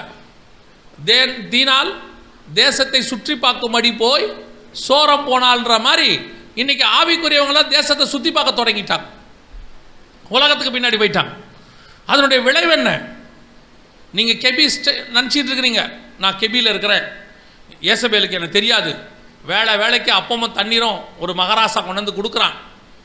அந்த மகாராசனை ஆசீர்வதிச்சு ஜோம் பண்ணுவோம், சாப்பாடு கொண்டு வர உபதியாவை ஜோம் பண்ணுவோம், தண்ணி கொடுக்குற உபதியாவுக்கு ஜோம் பண்ணுவோம், சாப்பிட்டோமா தூங்கணுமா சோத்திரம் பண்ணோமா ஏஞ்சமா ஜெபம் பண்ணோமா பைபிள் வாசமா சோத்திரம் பிரைஸ் தி லார்ட், அவ்வளோதான். யோ தேசம் சோரம் போயிட்டு இருக்குதுயா, சபை சோரம் போயிட்டு இருக்குது, சபைக்குள்ள அக்கிரம அநியாயம் வந்திருக்குது, அருவருப்பான காரியங்கள் உள்ளுக்குள்ளே வந்துடுச்சு. ஊழியத்திற்குள்ளே பார்க்கும்போது அபத்தமான ஏசபேலின் உபதேசங்கள் உள்ளே நுழைஞ்சிருச்சு. அதை பற்றி ஏதாவது கொஞ்சமாவது கவலை இருக்குதா? அதை பற்றி பேசணுங்கிற எண்ணமாவது யாருக்கு அது இருக்குதா? பேசுகிற எலியாவை பார்த்து இன்னைக்கு என்ன சொல்கிறான் தெரியுமா? எதுக்கு இந்த ஆளுக்கு தேவையில்லாத வேலை, எதுக்கு இவங்க இப்படி உபதேசம் சத்தியம் ஓடுறாங்க? அழகாக வந்தமா, நல்லா செட்டில் ஆனமா. நல்லா கவனிச்சுக்கொள்ளுங்க, உங்களுக்கும் எனக்கும் செட்டில்மெண்ட் பூமியில் கிடையவே கிடையாது. இங்கே இளைப்பாறுதல் கிடையவே கிடையாது. இது கடந்து போகிற ஒரு பூமி. 70 பலத்தின் மிகுதினால் நல்லா தெரியும், கண்ணுக்கு முன்னாடி பார்க்குறோம். எவ்வளவோ பணம் வச்சுருந்தவங்களாம் எல்லாத்தையும் விட்டுட்டு போயிட்டாங்க.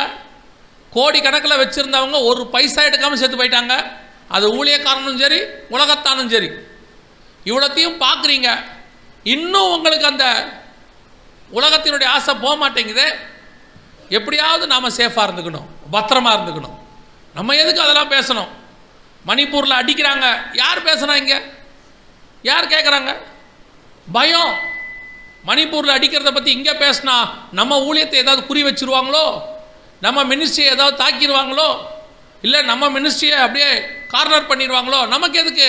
நாம் போய் எல்லாரோடையும் சமாதானமாக கையை குலுக்கி சந்தோஷமாக இருப்போம். எப்படி ஒரு குரூப் கவனிச்சு கொள்ளுங்க. ஆண்டவர் உங்களுக்கும் எனக்கும் சில காரியங்களை கொடுத்துருக்கிறார். சபைக்குள்ளே இப்படிப்பட்ட காரியங்கள் வரும்போது உலகத்தை விட்டுருங்க, அங்கே கேட்க வேண்டிய அவசியம் நமக்கு கிடையவே கிடையாது. அது உலகம். சபைக்குள்ளே வரும்போது பவுல் எழுதுறாரு, சபைக்கு எழுதும்போது, புறஜாதியாருக்குள்ளும் காணப்படாத அருவருப்புகள் உங்களுக்குள் காணப்படுகிறதே.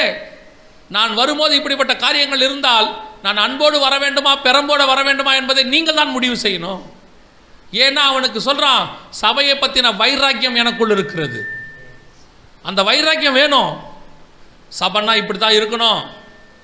எவ்வளோ அழகாக கர்த்தர் நமக்கு உண்டாக்கி கொடுத்துட்டு போனார். எவ்வளோ வசனத்துக்குள்ளே தேர்றதுக்கு கர்த்தர் நமக்கு கொடுத்தார். நாம் இன்னைக்கு எல்லாத்தையும் விட்டுட்டு போய் நல்ல கெபியில் ஜாலியாக உட்காந்தாச்சு. அப்போஸ்தலர்கள் அன்றைக்கி ரோடே இல்லாதவங்களுக்கு ரோடு போட்டாங்க. அடுத்து வந்த பரிசுத்தவான்கள்லாம் அந்த ரோடை கொஞ்சம் ஸ்ட்ராங் பண்ணி வச்சாங்க. நமக்கு முன்னாடி உள்ள பரிசுத்தவான்கள், போன தலைமுறையில் உள்ளவங்க, அந்த ரோடை நல்லா 4 ways போட்டு தார் போட்டு நீட்டாக கொடுத்துட்டாங்க. இப்போ நாம் எந்த கவலையும் இல்லாமல் மேலே வண்டி ஓட்டிக்கிட்டு இருக்கிறோம். வண்டி ஓட்டிக்கிட்டு சொல்கிறோம், கஷ்டமே இல்லை, கவலையே இல்லை. எதுக்கு கஷ்டப்படணும்? இந்த ரோடு போட்டவன் ஒருத்தன் இருக்கான், அவனை கேட்கணும் கஷ்டப்பட்டானா இல்லையான்னு. இந்த ரோடை ரெடி பண்ணவங்க ஒருத்தர் இருக்கிறாங்க. இன்றைக்கி காரில் போகிற நமக்கு எதுவுமே தெரியாது, ஆனால் ரோடு போட்டவனுக்கு தான் அந்த கஷ்டம் தெரியும். அஸ்திவாரன்னு ஒருத்தன் போட்டான், அவன் சொல்கிறான், உங்களை பெடுக்கும் போது நான் கர்ப்ப வேதனைப்படுகிறேன். இன்னைக்கு சபை ஒரு வேதனையும் கிடையாது. அவனே சொல்கிறான், ஒரு வேதனை நமக்கு கிடையாது. ஆண்டவர் நம்மை ஐஸ்வர்யனாக்கும்படி அவர் தரித்திரரானார். என்ன ஒரு உபதேசத்தை எங்கே கொண்டு போய் நிறுத்திட்டான் பாருங்க. நம்ம ஐஸ்வர்யனாக்கிறதுக்கு அவர் தரித்திரரானார்னா, அப்போ முதல் ஐஸ்வர்யவான் யார் தெரியுமா ஆயிருக்கணும்? கோடீஸ்வரன் பவுல் தான் ஆயிருக்கணும். ஏன்? அவர் தான் அடுத்த ஜென்ரேஷன். அடுத்து யார் தெரியுமா கோடீஸ்வரனாக இருக்கணும்? பேதுருவாக இருக்கணும். ஏன்னா எல்லாவற்றையும் விற்று அவர் பாதத்தில் வச்சாங்க. இன்றைக்கி உள்ளவங்களுடைய உபதேசத்தின் படி அதோடைய அர்த்தம் என்ன தெரியுமா? பேதுரும் பவுலுக்கும் வசனம் தெரியாது. ஏன்? வசனம் தெரிஞ்சிருந்தால் அவங்க ஏன் பசியோ பஞ்சமோ பட்டயமோ நிர்வாணமோ நாசமோசமோ அடையணும்? கிறிஸ்து தான் நமக்காக தரித்திரர் ஆயிட்டாரே. நாம் நல்லா ஜாலியாக கோடீஸ்வரனாக இருக்க வேண்டியவங்கன்னு பவுலுக்கே இவங்க உபதேசம் பண்ணியிருப்பாங்க. இவங்கெல்லாம் என்ன சொல்கிறாங்க? நம்ம ஐஸ்வர்யனாக்கும்படி இயேசு தரித்திரர் ஆனார், அவர் தரித்திரர் ஆகிட்டா நம்ம பணக்காரன் ஆயிடணும். அப்போ ஃபஸ்ட்டு பணக்காரன் யார் ஆயிருக்கணும்? அப்போஸ்தலர்கள் தான் ஆயிருக்கணும். ஏன்னா அவங்க தானே ஃபஸ்ட்டு ஜென்ரேஷன். 2000 வருஷம் கழிச்சு இன்றைக்கி வந்து உக்காந்துக்கிட்டு ஒரு நூதனமான உபதேசத்தை பேசிக்கிட்டு நல்ல கெபிக்குள்ளே ரிலாக்ஸாக உட்காந்துக்கிட்டு நமக்கு ஒரு கவலையும் இல்லை. வேலைக்கு சாப்பாடு வருது, தண்ணி வருது. வேலைக்கு சாப்பாடு தண்ணி எல்லாருக்கும் எல்லா காலத்திலும் வந்துச்சு.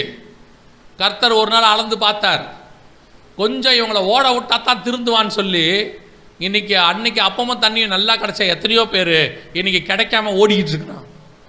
ஏன் ஓடிக்கிட்டு இருக்கிறான் தெரியுமா? அன்றைக்கி கெபிக்குள்ளே நிம்மதியாக இருந்தான். இந்த மாதிரி ஆட்கள் என்ன பண்ணுவான் தெரியுமா? ரெண்டாவது இன்னொரு வேலை பண்ணுவான். இந்த கெபிக்குள்ளே உட்காந்துருக்க ஆட்கள் அவன் என்ன பண்ணிடுவான் தெரியுமா? வாசிங்க, நான் உங்களுக்கு இன்னொரு அதே வசனத்துலேருந்து உங்களுக்கு ஒன்று சொல்கிறேன். 1 ராஜாக்களின் புஸ்தகம் 19ஆம் அதிகாரம் 9ஆம் வசனத்தை வாசி. 1 ராஜாக்கள் 19:9. அங்கே அவன் ஒரு கெபிக்குள் போய் தங்கினான். இதோ கர்த்தருடைய வார்த்தை அவனுக்கு உண்டாகி, அவர், எலியாவே, இங்கே உனக்கு என்ன காரியம் என்றார். எலியா எங்க போய் தங்கிட்டான்? ஏன் கெபிக்கு போனான் தெரியுமா? இந்த மாதிரி ஆட்கள் எலியா மாதிரி ஆட்களே கெடுத்துருவாங்க. இந்த மாதிரி ஆட்கள் என்ன பண்ணிடுவாங்க? எலியா மாதிரி உள்ளவனையே கெடுத்துருவாங்க. இவங்க வைராகியமாக ஓடிக்கிட்டு இருக்கிறான் எலியா. அவனுக்கே தோணுது, நம்ம மட்டும் ஏன்டா அப்படி ஓடிக்கிட்டு இருக்கிறோம்? நம்ம மட்டும் ஏன் உயிருக்கு பணைய வச்சு இப்படி ஓடிக்கிட்டு இருக்கிறோம்? அதான் சொல்கிறான், நான் மாத்திரம் பக்தி வைராக்கியம் கொண்டேன். நீங்கள் சொல்கிறான் பாருங்க, அந்த வசனத்தை வாசிங்க. 14வது வசனம், 1 ராஜாக்கள் 19:14. அதற்கு அவன், சேனைகளின் தேவனாகிய கர்த்தருக்காக வெகு பக்தி வைராக்கியமாய் இருந்தேன். இஸ்ரவேல் புத்திரர் உமது உடன்படிக்கையை தள்ளிவிட்டார்கள். இப்ப அவனுக்கு என்ன கோபம் வருது? உடன்படிக்கையை தள்ளிட்டாங்க, பலிபீடத்தை இடிச்சிட்டாங்க. அவன் சொல்றான், பலிபீடத்தை இடித்து உம்முடைய தீர்க்கதரிசிகளை பட்டயத்தினால் கொன்று போட்டார்கள். இதெல்லாம் பார்க்கும்போது அவனுக்கு என்ன வருதான்? வைராக்கியமாக வருதான்.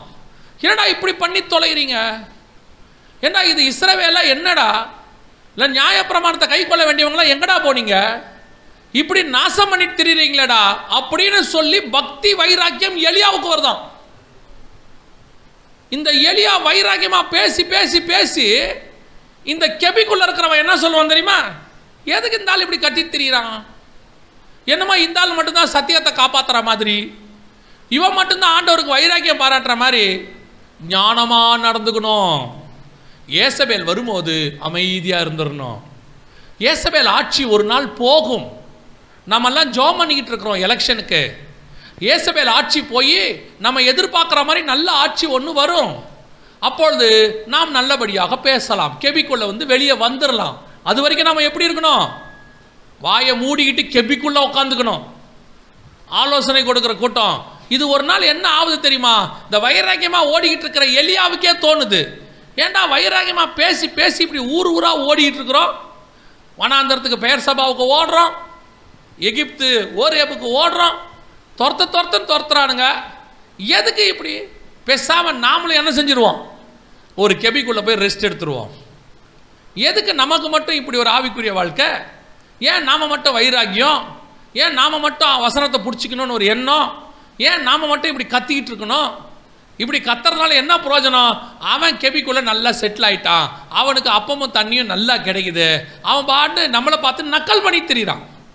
பாருங்க, கெபிக்குள்ளே இருக்கக்கூடிய சோரம் போகிற ஊழியக்காரனை இந்த யூடியூப்பில் ஃபேஸ்புக்கில் பேச மாட்டாங்க. ஏசபேல் பந்தியில் உட்காந்து சாப்பிட்றவனை இந்த யூடியூப்காரங்களாம் பேச மாட்டாங்க. யாரை பேசுவாங்க தெரியுமா? எவனாவது ஒருத்தன் சத்தியம் பேசுகிறான் பாருங்க, அவனை பிடிச்சிப்பாங்க. அவனை பிடிச்சிக்கிட்டு விரட்டுன்னு விரட்டுறது, துரத்துறது ஏசபேலின் ஆவிகள். இப்போ இந்த மாதிரி ஆட்களுக்கு என்ன இவங்க ஆக்சுவல் நோக்கம் என்ன தெரியுமா? இவங்களுக்கெல்லாம் இவனையும் கொண்டு போய் எங்கேயாவது கெபியில் உட்கார வச்சுட்டா போதும். இப்போ பாருங்கள், கொஞ்சம் பேர் தான் சத்தியத்தை சத்தியமாக பேசிட்டு இருக்காங்க. நீங்கள் யூடியூப்பில் போய் பாருங்கள், ஒரு சில ஊழியர்கள் நல்ல வைராக்கியமாக பேசிகிட்டு இருக்காங்க. நீங்கள் பாருங்கள், அவனுக்கு விரோதமாக தான் செயல்பட்டுக்கிட்டே இருப்பாங்க, அவனை தான் குற்றப்படுத்திக்கிட்டே இருப்பாங்க, மற்றவனெல்லாம் விட்டுருவாங்க. ஏசபேல் பந்தியில் போகிறவனெல்லாம் விட்டுருவாங்க. ஏன்னா பயம். ஏசபேல் பந்தியில் போய் உட்கார்றவனை தொட்டோம் அவன் என்ன பண்ணுவானே தெரியாது. ஏசபேல்கிட்ட போய் சொல்லிடுவான், அம்மா நாங்கள் உங்கள் பந்தியில் சாப்பிட்டதை அங்கே 4 பேர் யூடியூப்பில் போட்டாங்கம்மா, நீங்கள் அவனை என்னான்னு கொஞ்சம் பாருங்கம்மான்னா ஏசபேல்கிட்ட பவர் இருக்கு, பேசுகிறவனெல்லாம் தூக்கி ஒரு வழி பண்ணிடும். அதனால் இந்த ஏசபேல் பந்தியில் சாப்பிட்றவனை பார்த்தா இவனுக்கு பயம். ஆனால் யார் மேலே பயம் இல்லை? இந்த சத்தியத்தை பேசிட்டு ஒருத்தன் ஓடுறான் பாருங்க. கடைசியில் எலியாவுக்கே என்ன தோணிருச்சு தெரியுமா? எதுக்குடா பேசாமல் இப்படி நம்ம ஓடணும், நாமளும் போய் ஒரு கெபியை கண்டுபிடிப்போம், நாமளும் போய் என்ன பண்ணிடுவோம், உட்காந்துருவோம். இப்போ எலியா என்ன சொன்னார்? நான் ஒருவர் மாத்திரம் பக்தி வைராக்கியமாக இருந்தேன். இப்போ அவனும் கெபிக்கு போயிட்டான். இப்போ என்னாச்சு? அந்த ஒரு ஆளும் இல்லை. இப்படி ஆக்கணுங்கிறதா பிசாசுடைய திட்டம். நல்லா கவனிங்க. இல்லை எல்லா சபையும் சோரம் போயிடுச்சு, நான் ஒரு சபை தான் இருக்கிறேன், நான் பேசி ஏன் கெட்ட பேர் வாங்கணும்னு நினைக்காதீங்க. நீங்கள் ஒரு ஆள் பேசுகிறதை வைத்து கர்த்தர் ஒரு பெரிய மாற்றத்தை கொண்டு வருவதற்கு வல்லமை உள்ள தேவனாய் இருக்கிறார்.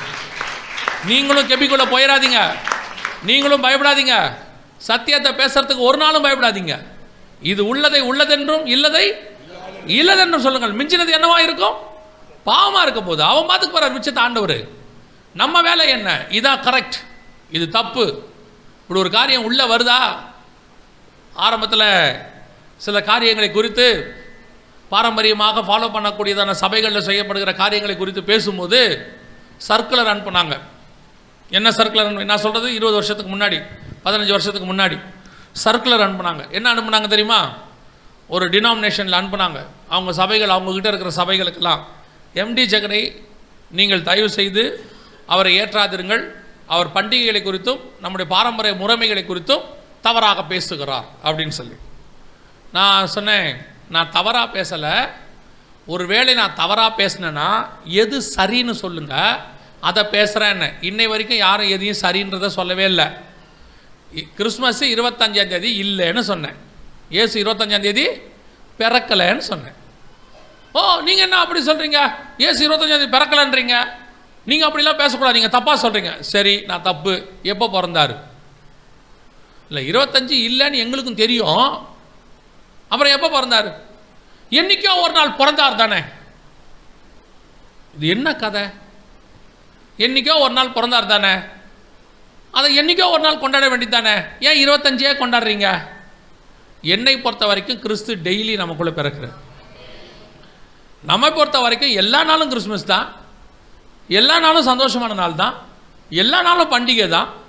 நம்ம என்னைக்கு சந்தோஷமாக இல்லை, இயேசுவின் ரத்தத்தால் என்னைக்கு கழுவப்பட்டோமோ இன்னைய வரைக்கும் கர்த்தர் நம்மளை சந்தோஷமாகத்தான் வச்சிருக்கிறார். அப்போ இப்படி பேசும்போது ஒரு சர்க்குலர் போட்டு ஜெகனை ஏற்றாதீங்க அப்படின்னாங்க. அந்த நிமிஷத்தில் நமக்கும் ஒரு பயம் வந்துச்சு, இப்படி பேசினா நம்மளை என்ன செய்வாங்களோ. அப்போ ஆண்டவர் சொன்னார், தைரியமாக பேசு. அதே அப்போஸ்தலர் நடபடிகளில் உள்ள வசனத்தை சொல்லி ஆண்டவர் சொன்னார், நீ தைரியமாய் பேசு, இந்த பட்டணத்தில் எனக்கு அநேகர் உண்டு, நீ பேசுனார். தொடர்ந்து பேசிக்கிட்டே இருந்தோம். ஒவ்வொரு காலகட்டத்திலும் ஒவ்வொரு சத்தியத்தை நிறுத்துவதற்கு ஒரு சாரார் எழும்புவாங்க. வருகையை பற்றி பேசுகிறதுக்கு, கடைசி காலத்தை பற்றி பேசுகிறதுக்கு, இதோ இப்போ அடையாளங்களை பற்றி பேசுகிறதுக்கு ஒரு காலகட்டத்தில் ஒருத்தர் எழும்புவாங்க.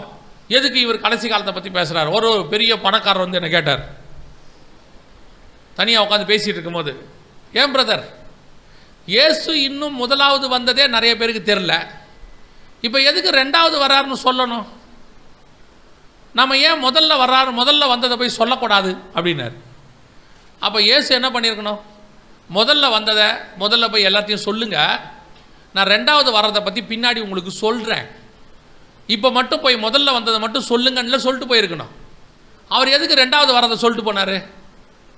அதை வேற சொன்னது மட்டும் இல்லாமல் போய் எல்லாருக்கிட்டையும் சொல்லுங்கன்னு வேற சொன்னார்.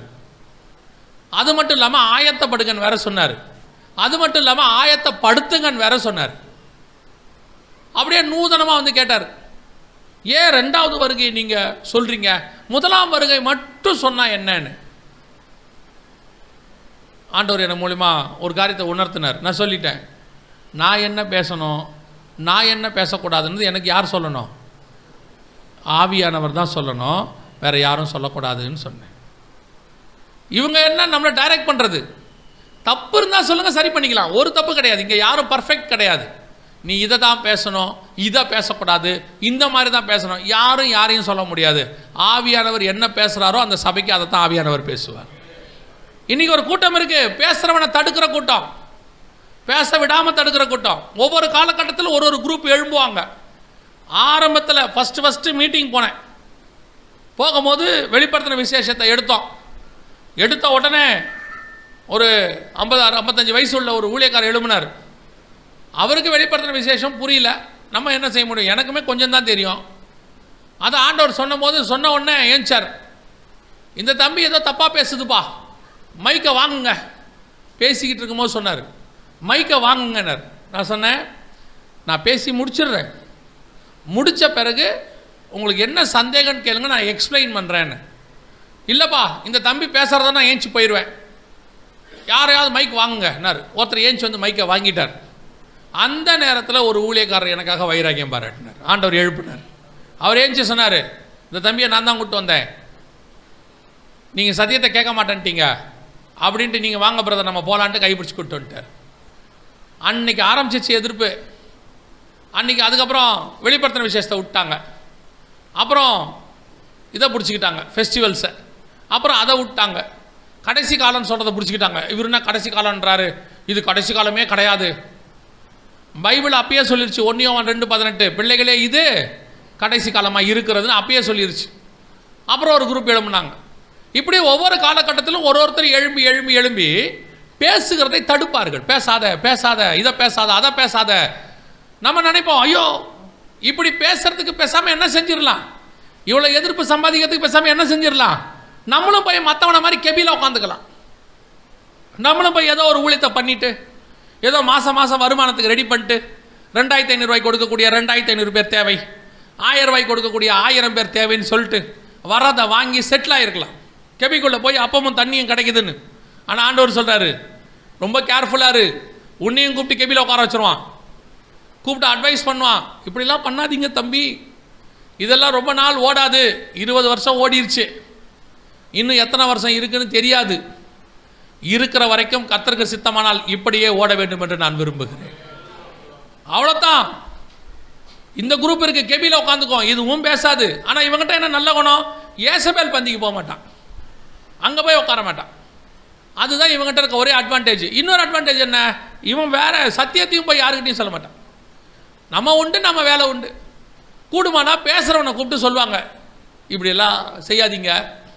ஒரு ஊழியர் 2008 எங்கள் மேகசினில் சில காரியங்களை எழுதினோம். நாங்கள் நேரடியாக எந்த ஊழியக்காரனுடைய பேரையோ போட்டு எழுதுறதில்ல. எங்களுக்கு தேவை எது தப்பான உபதேசமோ அதை மட்டும் சொல்லுவோம். இப்படி ஒன்று போயிட்டுருக்கு, ரொம்ப கேர்ஃபுல்லாக இருங்கன்னு எழுதினோம். உடனே ஒரு ஊழியர் வந்தார்.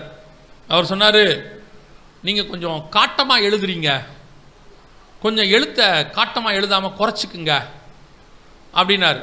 நான் சொன்னேன், அவங்க பண்ணுறது அப்படி இருக்குது, சின்ன சின்ன சபைகள்ல இருந்துலாம் ஜனங்களை திருடிட்டு போயிடுறாங்க, அப்போ அந்த சின்ன சபைக்காரங்க பாதிக்கப்படுறாங்கன்னு. அது ஆண்டவர் பார்த்துப்பாரு, நீங்கள் என்ன செய்யாதீங்க, அப்படின்னா எழுதாதீங்க அப்படின்னாரு. விட்டாச்சு. 2 வருஷம் ஆச்சு. அவங்க சபையிலேருந்து ஒரு 100 பேர் போயிட்டாங்க. அவர் கூட்டிகிட்டு போயிட்டார். நான் எழுதினாள். ஒரு நாள் அவரை மீட் பண்ணேன். நான் சொன்னதை விட 10 மடங்கு கேவலமாக பேசினார். அந்த ஆள் உருப்பிடுவானாமா, அப்படி ஆவானா இப்படி ஆவானான்னு. நான் சொன்னேன், அப்படிலாம் சொல்லாதீங்க, அன்பா பேசுங்க. என்ன பிரதர் இவ்வளோ பேரை கூட்டிட்டு போய், இதைத்தானே 2 வருஷத்துக்கு முன்னாடி நான் எழுதினேன். உனக்கு என்ன, உன் சபையிலேருந்து காணாமல் போனால் மட்டும்தான் உனக்கு அந்த வழி தெரியும். ஆனால் எந்த சபையிலேருந்து காணாமல் போனாலும் எங்களுக்கு அந்த வழி தெரியும். இன்னைக்கு பேசுகிறவனை நிறுத்துகிற கூட்டம், கெபிக்குள்ளே அனுப்புகிற கூட்டம். போய் கெபியில் உக்காந்துக்கோ, எதுக்குப்பா உனக்கு இந்த வேலை, அமைதியாக இரு, நல்ல பீஸ்ஃபுல்லாக மினிஸ்ட்ரி பண்ணு, சந்தோஷமாக இரு, பிள்ளைங்க இருக்கிறாங்க, கல்யாணம் பண்ணி கொடு, பேர பிள்ளைகளை பாரு, நல்லபடியாக செத்துப்போ. எதுக்கு நீ இப்படிலாம் பேசிட்டு ஊர் ஊராக ஓடுற? திருப்பி ஆண்டவர் சொல்கிறாரு, நீ போய் பேசு. ஆண்டவரே, நான் மட்டும் பக்தி வைராக்கியமாக இருந்தேன். போ, நீ போ, சிரியாவுக்கு போ, ஆசைகள் அபிஷேகம் பண்ணு, எகுவை போய் அபிஷேகம் பண்ணு, உன் ஸ்தானத்தில் எலிசாவை அபிஷேகம் பண்ணு. ஆண்டவரே, என்னை துரத்துறாங்க கொல்றாங்கன்ற, போடா போய் வேலையை பாடுறா, உன்னை எவனும் எதுவும் செய்ய மாட்டான். பேசுகிறவன் பேசிக்கிட்டே தான் இருப்பான். ஆண்டவர் அதான் சொல்கிறார், நீ வைராக்கியமாக இருந்தினா பரலோகமே உனக்கு பாதுகாப்பு கொடுக்கும். இதில் என்ன ஒரு ப்ளஸ் பாயிண்ட் தெரியுமா, நீங்கள் வைராக்கியமாக இருந்தீங்கன்னா, நீங்கள் ஒரு ஆள் வைராக்கியமாக இருந்தீங்கன்னா, நீங்கள் ஒருத்தர் தான் இருக்கிறதுனால பரலோகம் மொத்தமும் உங்களையே பத்திரமா பார்த்துக்கும். புரியுதா உங்களுக்கு? இப்போ பாருங்க, ஒரே பிரதமர் தான் இருக்கிறாரு, அவர் இங்கே வந்துட்டார், அதனால டோட்டல் போலீஸும் இங்கே வந்துருச்சு. 4 பிரதமர் இருந்தாருன்னு வச்சுக்கோங்க, 4 பேர் 4 பக்கம் போச்சுன்னு வச்சுங்க, 4 பக்கமும் போலீஸ் பிரிஞ்சு போயிடும். இப்போ ஒரு பிரதமர், அதனால மொத்த போலீஸும் எங்கே வந்துருச்சு, இங்கே வந்துருச்சு. அதே மாதிரி தான் நீங்கள் ஒருத்தர் பக்தி வைரமாக இருந்தா மொத்த பரலோகமும் உங்களையே பத்திரமா பார்த்துக்கோ. ஏன்னா நீங்கள் ஒருத்தர் தான் இருக்கிறீங்க. அல்லேலூயா. அதனால வைராக்கியமாக இருங்க. பவுலுக்கு அந்த வைராக்கியம் இருந்துச்சு, எலியாவுக்கு அந்த வைராக்கியம் இருந்துச்சு. கெபிக்குள்ளே போய் மறையணும்னு நினைக்காதீங்க. நான் உண்டு, ஏன் வேலை உண்டு, எதுக்கு வம்பு தும்பு இதெல்லாம் பேசாதீங்க. கிறிஸ்துவின் நிமித்தம் வரும் பாடுகளை சந்தோஷமாக ஏற்றுக்கொள்ளுங்கள், அது உங்களுக்கு மிகுந்த பலனை கொடுக்கும். அல்லேலூயா. 3வது ஒருத்தன், ஒரு கூட்டம் ஏசபேல் பந்திக்கு போயிருச்சு, ஒரு கூட்டம் எங்கே போயிருச்சு, கெபிக்குள்ளே போயிருச்சு. 3வது இன்னொரு கூட்டம் இருக்குது, அதான் ரொம்ப முக்கியம். வாசிங்க, இந்த கூட்டம் தான் வெரி இம்பார்ட்டண்ட். 1 ராஜாக்களின் புஸ்தகம் 19ஆம் அதிகாரம். 1 ராஜாக்களின் புஸ்தகம் 19ஆம் அதிகாரம்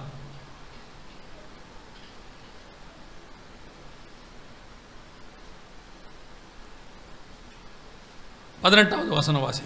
ஆனாலும் பாகாலுக்கு முடங்காதிருக்கிற முழங்கால்களையும் அவனை முத்தம் செய்யாதிருக்கிற வாய்களையும் உடைய 7000 பேரை இஸ்ரவேலிலே மீதியாக வைத்திருக்கிறேன் என்றார். இன்னொரு குரூப் இருக்குது, இது கெபிக்குள்ள மறைஞ்சிருக்கிற குரூப் இல்லை,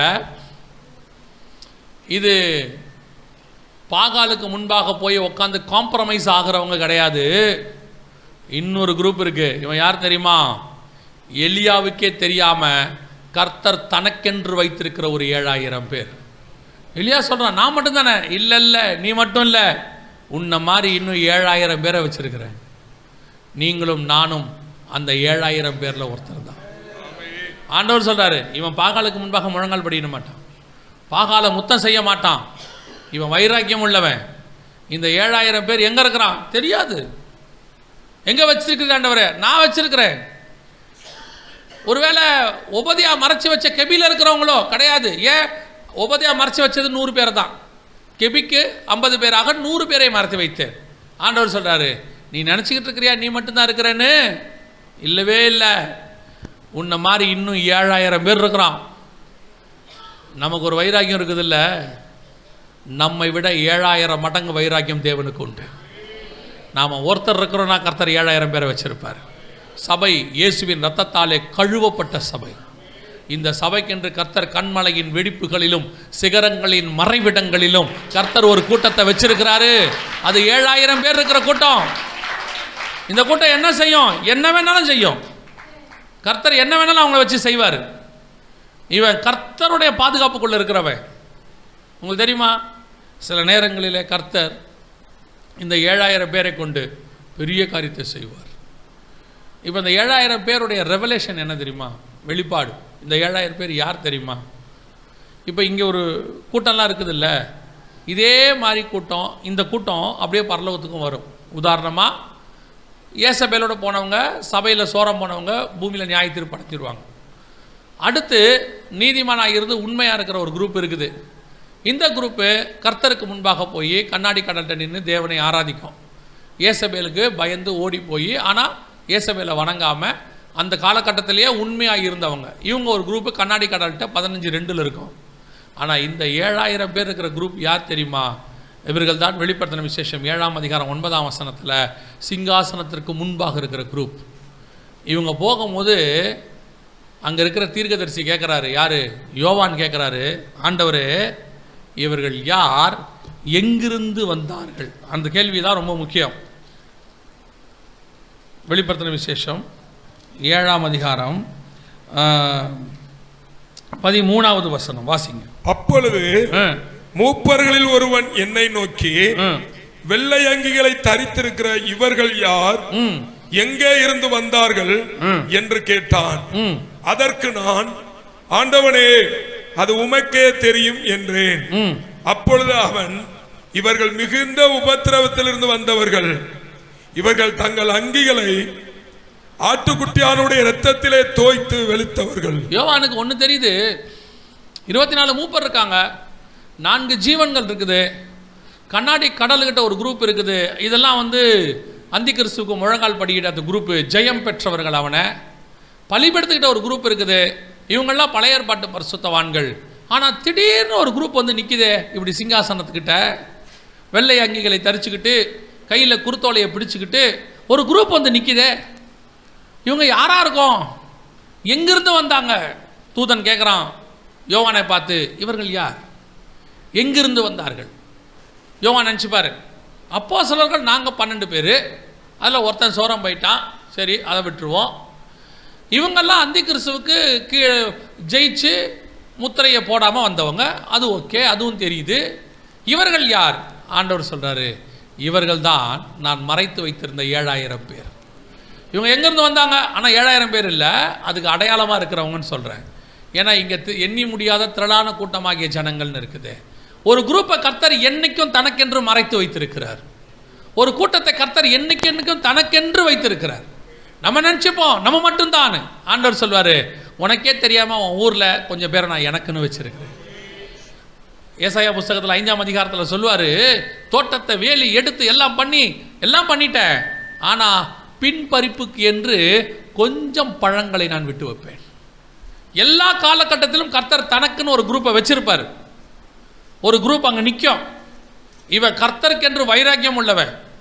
இவனை இன்னும் சொல்ல போனா கர்த்தர் இவனுக்காக தன்னை வைராக்கியம் பாராட்டுகிறவர், இவனை காப்பாற்றுறவர். அப்படி நிற்பான் பாருங்க. எங்கிருந்தியா வந்த? பரலோகமே கேட்கும், எங்கிருந்துடா வந்தானுங்க இவனுங்க? ஒரு புது கூட்டமாக இருக்குதே, ஒரு பெரிய கூட்டமாக இருக்குதே. சிங்காசனத்துக்கு முன்னாடி வந்துட்டான், எல்லாரோட ப்ரையாரிட்டி, எல்லாரோட முன்னாடி இடத்துக்கு நிற்கிறான். சிங்காசனத்துக்கு பக்கத்தில் நிற்கிறான். வெள்ளை அங்கிகளை தரிச்சிருக்கிறான், கையில் குருத்தோலை பிடிச்சிருக்கிறான். ஆண்டவரே போய் அவங்கள நடத்துகிறாரு, கண்ணீரை துடைக்கிறாரு. மற்ற யாருக்கும் அங்கே கண்ணீரை தொடச்சாருன்னு இருக்காது. வசனம் சொல்லுது, ஆட்டுக்குட்டியானவர் தாமே அவர்கள் கண்ணீர் யாவையும் துடைப்பார். பலிபீடத்துக்கு ஒருத்தன் கதறான், ஆண்டவரே எங்கள் ரத்தத்துக்கு எப்பொழுது நீர் பழி வாங்குவீர். அவனை பார்த்து சொல்றாரு, கொஞ்சம் வெயிட் பண்ணுப்பா, உன்னை போல சகோதரன் கொஞ்சம் பேர் வர வேண்டியிருக்கு. அவனுக்கு கூட போய் கண்ணீர் துடைக்கலாம், அவன் ரத்த சாட்சி. ஆனால் இவன் வரான்.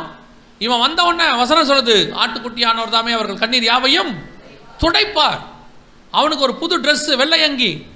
நீங்கள் பலிபடுத்திட்டு இருக்கிறவன் கேட்குறான், ஆண்டவரே எது வரைக்கும் பொறுமையாக இருப்பீர்? உடனே சொல்கிறாரு, அவனுக்கு ட்ரெஸ் கொடுன்றார். அவன் கேட்டதுனால என்ன கிடைக்குது? ட்ரெஸ்ஸு கிடைக்குது. ஆனால் 7ஆம் அதிகாரத்தில் இருக்கிறவனுக்கு ஆல்ரெடி அந்த ட்ரெஸ்ஸு போட்டே இருக்கிறான். Special category. சிங்காசனத்துக்கு முன்பாக நிற்கிற மகா பரிசுத்த ஸ்தலத்துக்குள் இருக்கிற கேட்டகரி. யார் இவர்கள்? ஆண்டவர் சொல்றாரு, பாகாலுக்கு முன்பாக முழங்கால் படியிடாத, உன் சபையில ஏசபேலின் உபதேசத்தை கை கொள்ளாத, வைராகியம் பாராட்டின, தன்னை அதிலிருந்து வேறு பிரித்து கொண்ட, உலகம் எனக்கு பாத்திரம் இல்லை என்று சொன்ன, சிலுவையை சுமந்த, கர்த்தருக்கு முன்பாக நிற்கிற ஒரு கூட்டத்தை கர்த்தர் எல்லா இடத்திலும் வைத்திருக்கிறார். நம்மளை பொறுத்த வரைக்கும் சர்ச்சு நம்ம நினைச்சிட்டு இருக்கிறோம் எல்லாரும் ஆவிக்குரியவங்கன்னு. ஆனால் இதிலேயே ஏசபேலுக்கு முழங்கால் படியிடுகிற ஒரு குரூப்பும் இருக்கு, ஏசபேலுக்கு முழங்கால் படியிடாத ஒரு குரூப்பும் இருக்கு, கர்த்தருக்கு வைராக்கியம் பாராட்டுற ஒரு குரூப்பும் இருக்கு, கெபில மறைஞ்சிக்கிற ஒரு குரூப்பும் இருக்கு. 4 குரூப்பும் இருக்கு சர்ச்சுக்குள்ள. ஒரே சபைக்குள்ள 4 இருக்கும். நாங்கள் சர்ச்சுக்கு வருவோம் போவோம். அதில் சிலர் சொல்லுவாங்க, நாங்கள் வருவோம், நாங்கள் வர்றது பாஸ்டருக்கு கூட தெரியாது, ஜெபம் ஆரம்பித்த பிறகு வருவோம், முடிக்கிறதுக்கு முன்னாடி போயிடுவோம், அப்படியே போயிடுவோம். என்ன சொல்கிறீங்க? நமக்கு எதுக்குங்க, நம்ம வந்தோமா போனோமா, நமக்கு அதுக்கும் எந்த பிரச்சனையும் இல்லை. இல்லை ஆண்டவர் இந்த ஊழியெல்லாம் பண்ண சொன்னார், அதெல்லாம் அவங்க பார்த்துப்பாங்க, சர்ச்சில் பார்த்துப்பாங்க. நம்ம ஏதாவது போய் எதுக்குங்க பிரச்சனை? ஆண்டவர் நம்மளை ஆசீர்வச்சிருக்கிறாரு, பிள்ளைங்களுக்கு கல்யாணம் பண்ணி கொடுத்து பேர பிள்ளைகளை பார்த்து லைஃப்பில் செட்டில் ஆகிறான். அப்படி ஒரு குரூப் இருக்குது. இன்னொரு குரூப் இருக்குது, இங்கே இருக்கும்போது சோத்திரம் சோத்திரம் சோத்திரம், அங்கே போனால் பாகாலுக்கு முத்தம் கொடுக்குற கூட்டம், அங்கே போய் எல்லா வேலையும் செஞ்சுக்கும், இங்கே வந்தால் பாஸ்டர்கிட்டையும் உட்காந்துக்கும், இங்கே வந்து பரிசுத்தவான் மாதிரி பேசிக்கும், அங்கே போனால் கிறிஸ்தவனையை திட்டிக்கும். எத்தனை பேர் கிறிஸ்தவர்களுக்கு எதிராக கிறிஸ்தவர்கள் இருக்கிறாங்க தெரியுமா? பேசும்போது அப்படி பேசுவாங்க. அங்கே போனால் பாகாலோட சேர்ந்துப்பாங்க. என்னங்க நீங்கள் கிறிஸ்தவங்களாக இருக்கிறீங்க, சர்ச்செல்லாம் அடிக்க வராங்களே, நீங்கள் கொஞ்சம் கேட்கக்கூடாதா? உடனே கேட்கலாம், எலெக்ஷன் வருது, எலெக்ஷன் முடியறதுக்கு அப்புறம் பார்த்துக்கலாமே. ஏன்னா இப்போ ஏதாவது பேசினோம்னா நம்ம கிறிஸ்தவங்களுக்கு சாதகமாக போகிறோன்னு சொல்லி ஓட்டு விடாது. சகோதரன் அடிக்கப்பட்டால் கூட பரவாயில்ல, என்ன முக்கியம்? ஓட்டு முக்கியம். பாகாலுக்கு முழங்கால் படி இருக்கிற கூட்டம், பாகாலுக்கு முத்தம் கொடுக்குற கூட்டம், இப்படி ஒன்று இருக்கும், சர்ச்சில் இருக்கும். ஆனால் இவங்களும் சர்ச்சுக்கு வருவாங்க, அதான் ரொம்ப முக்கியம். தசமா காணிக்கெல்லாம் போட்டுட்டு நம்மக்கிட்டே வந்து பாஸ்டர்கிட்டே ஜோம் பண்ணுவாங்க. பாஸ்டர் எலெக்ஷன் வருது பாஸ்டர், இந்த வாட்டியும் நானே ஜெயிக்கணும்னு ஜோம் பண்ணுங்க. ஆண்டவர் கேட்பார், எதுக்கு ஜெயிக்கணும்? உன் சொந்த சகோதரன் அடிக்கப்படும் போது, சபை இடிக்கப்படும் போது ஓரமாக பார்த்துக்கிட்டு நின்ன, இல்லை தெரியாதபடி போயிட்ட, கண்டும் காணாதவனை போல இருந்த, கேட்டால் சொன்ன, நான் ஏசபேல் பந்தியில் இருக்கிறவன், நான் ஏதாவது பண்ணால் ஏசபேலுக்கு கோவம் வந்துடும், நான் வரேன், ஏசபேலுக்கு தெரியாமல் வந்து பார்க்குறேன், உங்கள் கூட ஜெபம் வைங்க, நானும் வந்து கலந்துக்கிறேன், நம்ம ஒரு நாள் கர்த்தர் நமக்காக கிரியை செய்வார்னு சொல்லிட்டு இங்கேயும் இருந்துப்பா அங்கேயும் இருந்துப்பா. அப்படி ஒரு குரூப் இருக்குது. 3வது ஒரு குரூப் இருக்குது, சபையில் வைராகியம் பாராட்டுற குரூப். இவன் இருப்பான், ஆமாம் இதுதான் சத்தியம், இப்படி தான் நடக்கணும், இப்படி ஒரு குரூப் இருக்குது. இது பெரும்பாலும் யாருக்கும் பிடிக்காத குரூப். கடைசியாக ஒரு குரூப் இருக்குது. இவன் யார் தெரியுமா? இவர் தான் சபையினுடைய அஸ்திவாரமாக இருக்கிறவன். இவனை பற்றி நமக்கு எதுவுமே தெரியாது, பார்க்கறதுக்கு சாதாரணமாக இருப்பான். பாருங்கள், இஸ்ரவேல் ஜனங்க பயங்கரமாக அப்படியே ஃபெஸ்டிவல்லாம் கொண்டாடிக்கிட்டு இருக்கிறாங்க. கண்ணுக்குட்டியை வச்சுக்கிட்டு ஆட்டம் பாட்டம் புசித்து குடித்து விளையாட எழுந்திருச்சார்கள். அப்படி பண்ணிக்கிட்டு இருக்கிறாங்க. ஒரு பக்கம் ஆரோன் அவங்க கூட சேர்ந்துக்கிட்டார், கண்ணுக்குட்டி செய்கிறதுக்கு செஞ்சு அவங்கள நிர்வாணமாக்கி அவரும் நல்லா அவங்களோட சேர்ந்து, இவரை ஏசபேல் பந்தியில் சேர்ந்து அவரும் போய் சேர்ந்துக்கிட்டார். ஒரு குரூப் ஏசபேல் கூட அந்த உபதேசத்தில் ஆடுற மாதிரி ஆடுது, கூட ஆரோனை போய் சேர்ந்துக்கிட்டார். ஒரு பக்கம் மோசே வைராக்கியம் எடுத்தான், கல்லை தூக்கி போட்டு அடித்தான். என்னடா பண்ணுறீங்க இப்படி? பொண்ணு கண்ணுக்குட்டியை உருக்குனான், குடிக்க கொடுத்தான், மிச்ச மீதி இருக்கிறவனெல்லாம் வெட்டுடான்னா. இது ஒரு வைராக்கியம். யார்? எலியா மாதிரி ஒரு குரூப். இதெல்லாம் பார்த்துக்கிட்டே இருக்கும்போது ஒரே ஒருத்த மட்டும் அமைதியாக மலைக்கு கீழேருந்து பார்த்துக்கிட்டே இருக்கிறான் எல்லாத்தையும். மேலே இருக்கிற மோசையும் பார்க்குறான், இவங்க பண்ணுற களியாட்டத்தையும் பார்க்குறான், இவங்க ஆடுற ஆட்டத்தையும் பார்க்குறான். அப்படியே பார்த்துக்கிட்டே இருக்கிறான். இவன் தான் அந்த மறைஞ்சிருக்கிற 7000 பேர். ஒரு நாள் வந்தது, ஆண்டவர் சொன்னார், யோசுவா கையில் வாழை எடு வாழை எடு, கத்திய பட்டயத்தை எடு. மோசேயோடு கூட இருந்தது போலவே நான் உன்னோடு கூட இருக்கிறேன். மோசேக்கு வைராக்கியம் இருந்துச்சு, அவன் என் தாசன், அவன் என்னுடைய சிநேகிதனை போல பழகிறேன், அவன் கூட இருந்த மாதிரி அவன் கூட இருப்பேன். ஆனால் அவனாலையும் முடியாததை நான் உன்னால் செய்வேன், உன்னை கொண்டு செய்வேன். என்ன தெரியுமா? உன்னை கொண்டு தேசத்தை நான் பங்கிடுவேன், நீ அதை சுதந்தரிப்பாய், நீ கொடுக்கறத தான் அவன் வாங்கணும். அப்படிப்பட்ட ஒரு மறைத்து வைத்திருக்கிற கூட்டம் ஒன்று இருக்குது. அவனுக்கு மேலே கர்த்தருடைய திட்டம் மறைவாக இருக்குது. அவன் மேலே இருக்கிற திட்டம் நமக்கு தெரியாது. திடீர்னு கர்த்தர் எடுத்து பயன்படுத்துவார். சிலர் கேட்பாங்க, இவன் திடீர்னு வந்துட்டான், ஒன்றுமே இல்லாத மாதிரி இருந்தான், சும்மா இருந்தான், திடீர்னு மேலே வந்துட்டானே. அவன் திடீர்னு வரல, அவன் கர்த்தரால் மறைக்கப்பட்டு பாதுகாக்கப்பட்டவன். யோசித்து பாருங்க, எல்லா பிள்ளைகளும் கொல்லப்பட்டு கொண்டிருக்கிறது, ஒரே ஒரு பிள்ளை மட்டும் பத்திரமாய் பாதுகாக்கப்படுகிறது எகிப்தின் அரண்மனையில். அவன் நினச்சிக்கிட்டான், எல்லா பிள்ளையும் கொண்டுட்டோம், எபிரேய பிள்ளையெல்லாம் கொண்டுட்டோம், பிரச்சனை இல்லைப்பா, அதை உன் வீட்லேயே மறைவாக வளர்ந்துக்கிட்டே இருக்குது, அங்கே நானே வச்சிருக்கிறேன். அவன் நினைக்கவே இல்லை, இவனா ஒரு நாள் எழும்பி நமக்கு விரோதமாக வருவான். ஆண்டவர் சொன்னார், அவன் தான் அந்த 7000 பேருக்கு ஈக்குவல். என்ன சொல்கிறீங்க? எல்லாரும் எகிப்தின் ஆளோட்டிகள் நிமித்தம் கஷ்டப்பட்டுக்கிட்டு இருக்கிறாங்களே, அத்தனை பேரையும் விடுதலையாக்கிற ஒருத்தாங்க உட்காந்துருக்கிறோம். அதே மாதிரி தான் கர்த்தர் உங்களை எண்ணியும் வச்சிருக்கிறார். பல நேரங்களில் நமக்கு உள்ளது மறைவாக இருக்கும், வெளியரங்கமாக இருக்காது. கர்த்தர் பார்த்துக்கிட்டே இருப்பார். ஒரு நாள் வரும், அத்தனை பேருக்கு முன்பாக சொல்லுவார், இவர்கள் எனக்காக வைராக்கியம் பாராட்டினவர்கள். பரலோகமே கேட்கும், தூதர்களே கேட்பாங்க, ஏன் தீர்க்கதரிசி கேட்பாரு, இவர்கள் யார், எங்கிருந்து வந்தவர்கள்? அப்போ ஆண்டவர் சொல்வார், இவர்கள் மிகுந்த உபத்திரவத்திலிருந்து வந்தவர்கள், எனக்காக வைராக்கியம் பாராட்டினவர்கள், தங்களை எனக்கென்று ஜீவனை கொடுத்தவர்கள், எனக்காக தன்னை போய் சாட்சிகளாக நின்றவர்கள். இவர்கள் ஒரு நாள் பரலோகத்தை சுதந்திரிப்பார்கள். அந்த கூட்டம் தான் நீங்களும் நானும். அல்லேலூயா. நமக்கு அந்த வைராக்கியம் இருக்குதா? கிறிஸ்து மறைக்க சொல்கிற இடத்துல மறைஞ்சிருக்கிறோமா? எங்கே வச்சாரு தெரியாது, எப்படி வச்சாரு தெரியாது, என்ன போஷிச்சார் தெரியாது, எப்படி சாப்பாடு கொடுத்தாரு தெரியாது. உபதியா கொடுத்த சாப்பாடு நமக்கு தெரியுது, அப்பவும் தண்ணீரும் கொடுத்தான். இந்த 7000 பேர் என்ன சாப்பிட்டாங்க தெரியாது, என்ன வஸ்திரம் தரிச்சிருந்தாங்க தெரியாது, எங்கே வைக்கப்பட்டிருந்தாங்க தெரியாது. ஒன்று மட்டும் தெரியும், இவர்கள் பாகாலுக்கு முன்பாக முழங்கால் படிக்கிடாதவர்கள், கர்த்தருக்கென்று வைராக்கியம் பாராட்டுகிறவர்கள். நீங்கள் நான் அப்படி இருப்போமா? இந்த கூட்டமாக நீங்கள் நான் இருக்கணும் என்று தான் கர்த்தர் விரும்புகிறார். 4 கூட்டம் இன்றைக்கி சபைக்குள்ளே இருக்குது. ஒன்று, பாகால் தீர்க்கதரிசியோடு கூட சேர்ந்து கொள்ளுகிற கூட்டம், ஏசபேலோடு கூட காம்ப்ரமைஸ் பண்ணுற கூட்டம். ஒரு கூட்டம் யாருக்கும் தெரியாது, நான் போய் இருப்பேன், என் வேலை உண்டு, நான் உண்டு. ஒரு கூட்டம் வைராக்கியமாய் பேசுகிற கூட்டம். இது எல்லாத்தையும் தாண்டி பரலோகத்துக்கென்று கர்த்தர் ஒரு 7000 பேரை வைத்திருக்கிறார். அல்லேலூயா.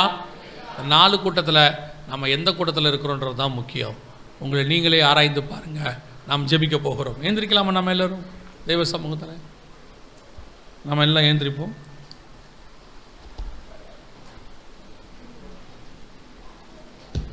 எல்லா கண்களை மூடுவோம். ஒரு 5 நிமிஷம் எல்லா கண்களை மூடுவோம்.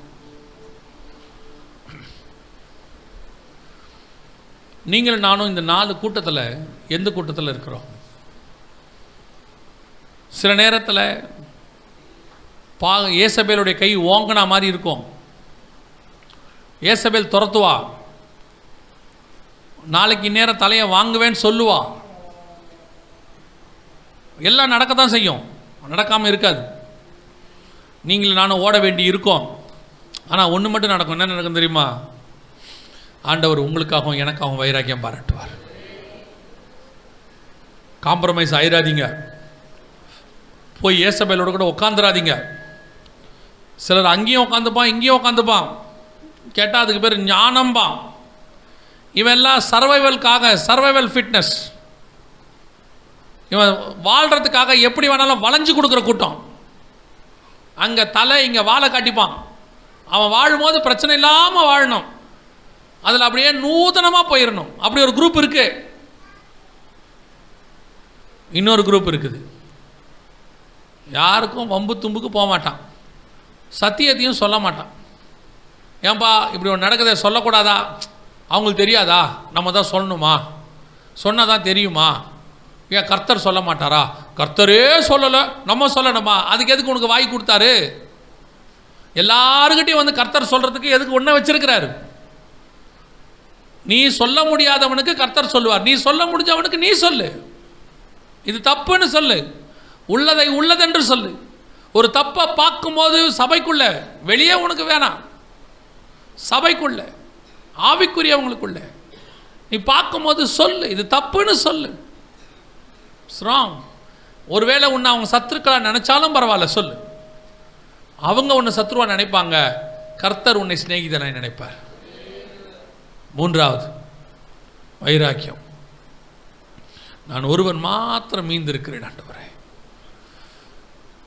பலிபீடத்தை இடிச்சதை பார்த்தா ஒரு வைராக்கியம், சபைக்குள்ள அருவருப்பை பார்த்தா ஒரு வைராக்கியம், சபைக்குள்ள கர்த்தருக்கு பிரியமில்லாததை பார்த்தா ஒரு வைராக்கியம், ஐயோ என்னுடைய தேவனுடைய வீட்டை கல்லர் கொகை ஆக்கினீர்களே என்ற ஒரு வைராக்கியம் எழும்பணும்.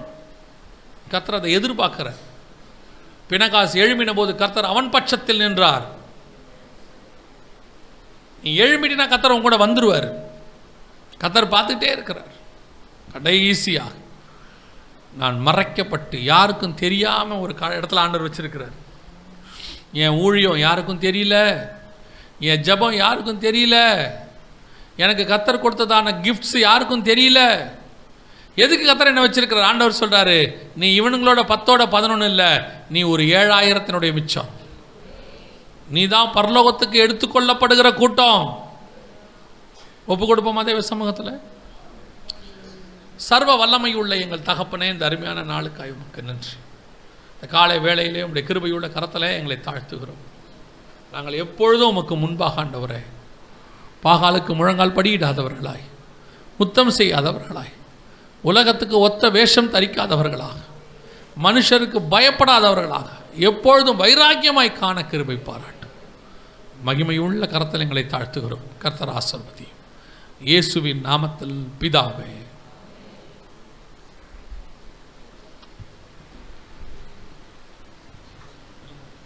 கரங்களை தட்டி நம்முடைய ஆண்டவர் நாம ஹல்லேலூயா ஹல்லேலூயா.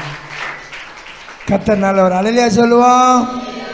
கர்த்தர் அருமையாக நல்ல ஒரு வேதத்திலிருந்து 4 பகுதியாக கர்த்தர் நம்மளோடு பேசியிருக்கார். எத்தனை பேர் விசுவாசிக்கிறிய? அல்லேலூயா. கர்த்தர் நம்மோடு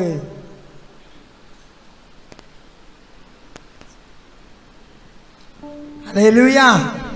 கர்த்தர் நல்லவர். ஆமென். சரி, காணிக்கப்படி நேரம். காணிக்கப்படி செலுத்துறவங்க கைகளை எடுத்து வைத்துக் கொள்ளுங்க.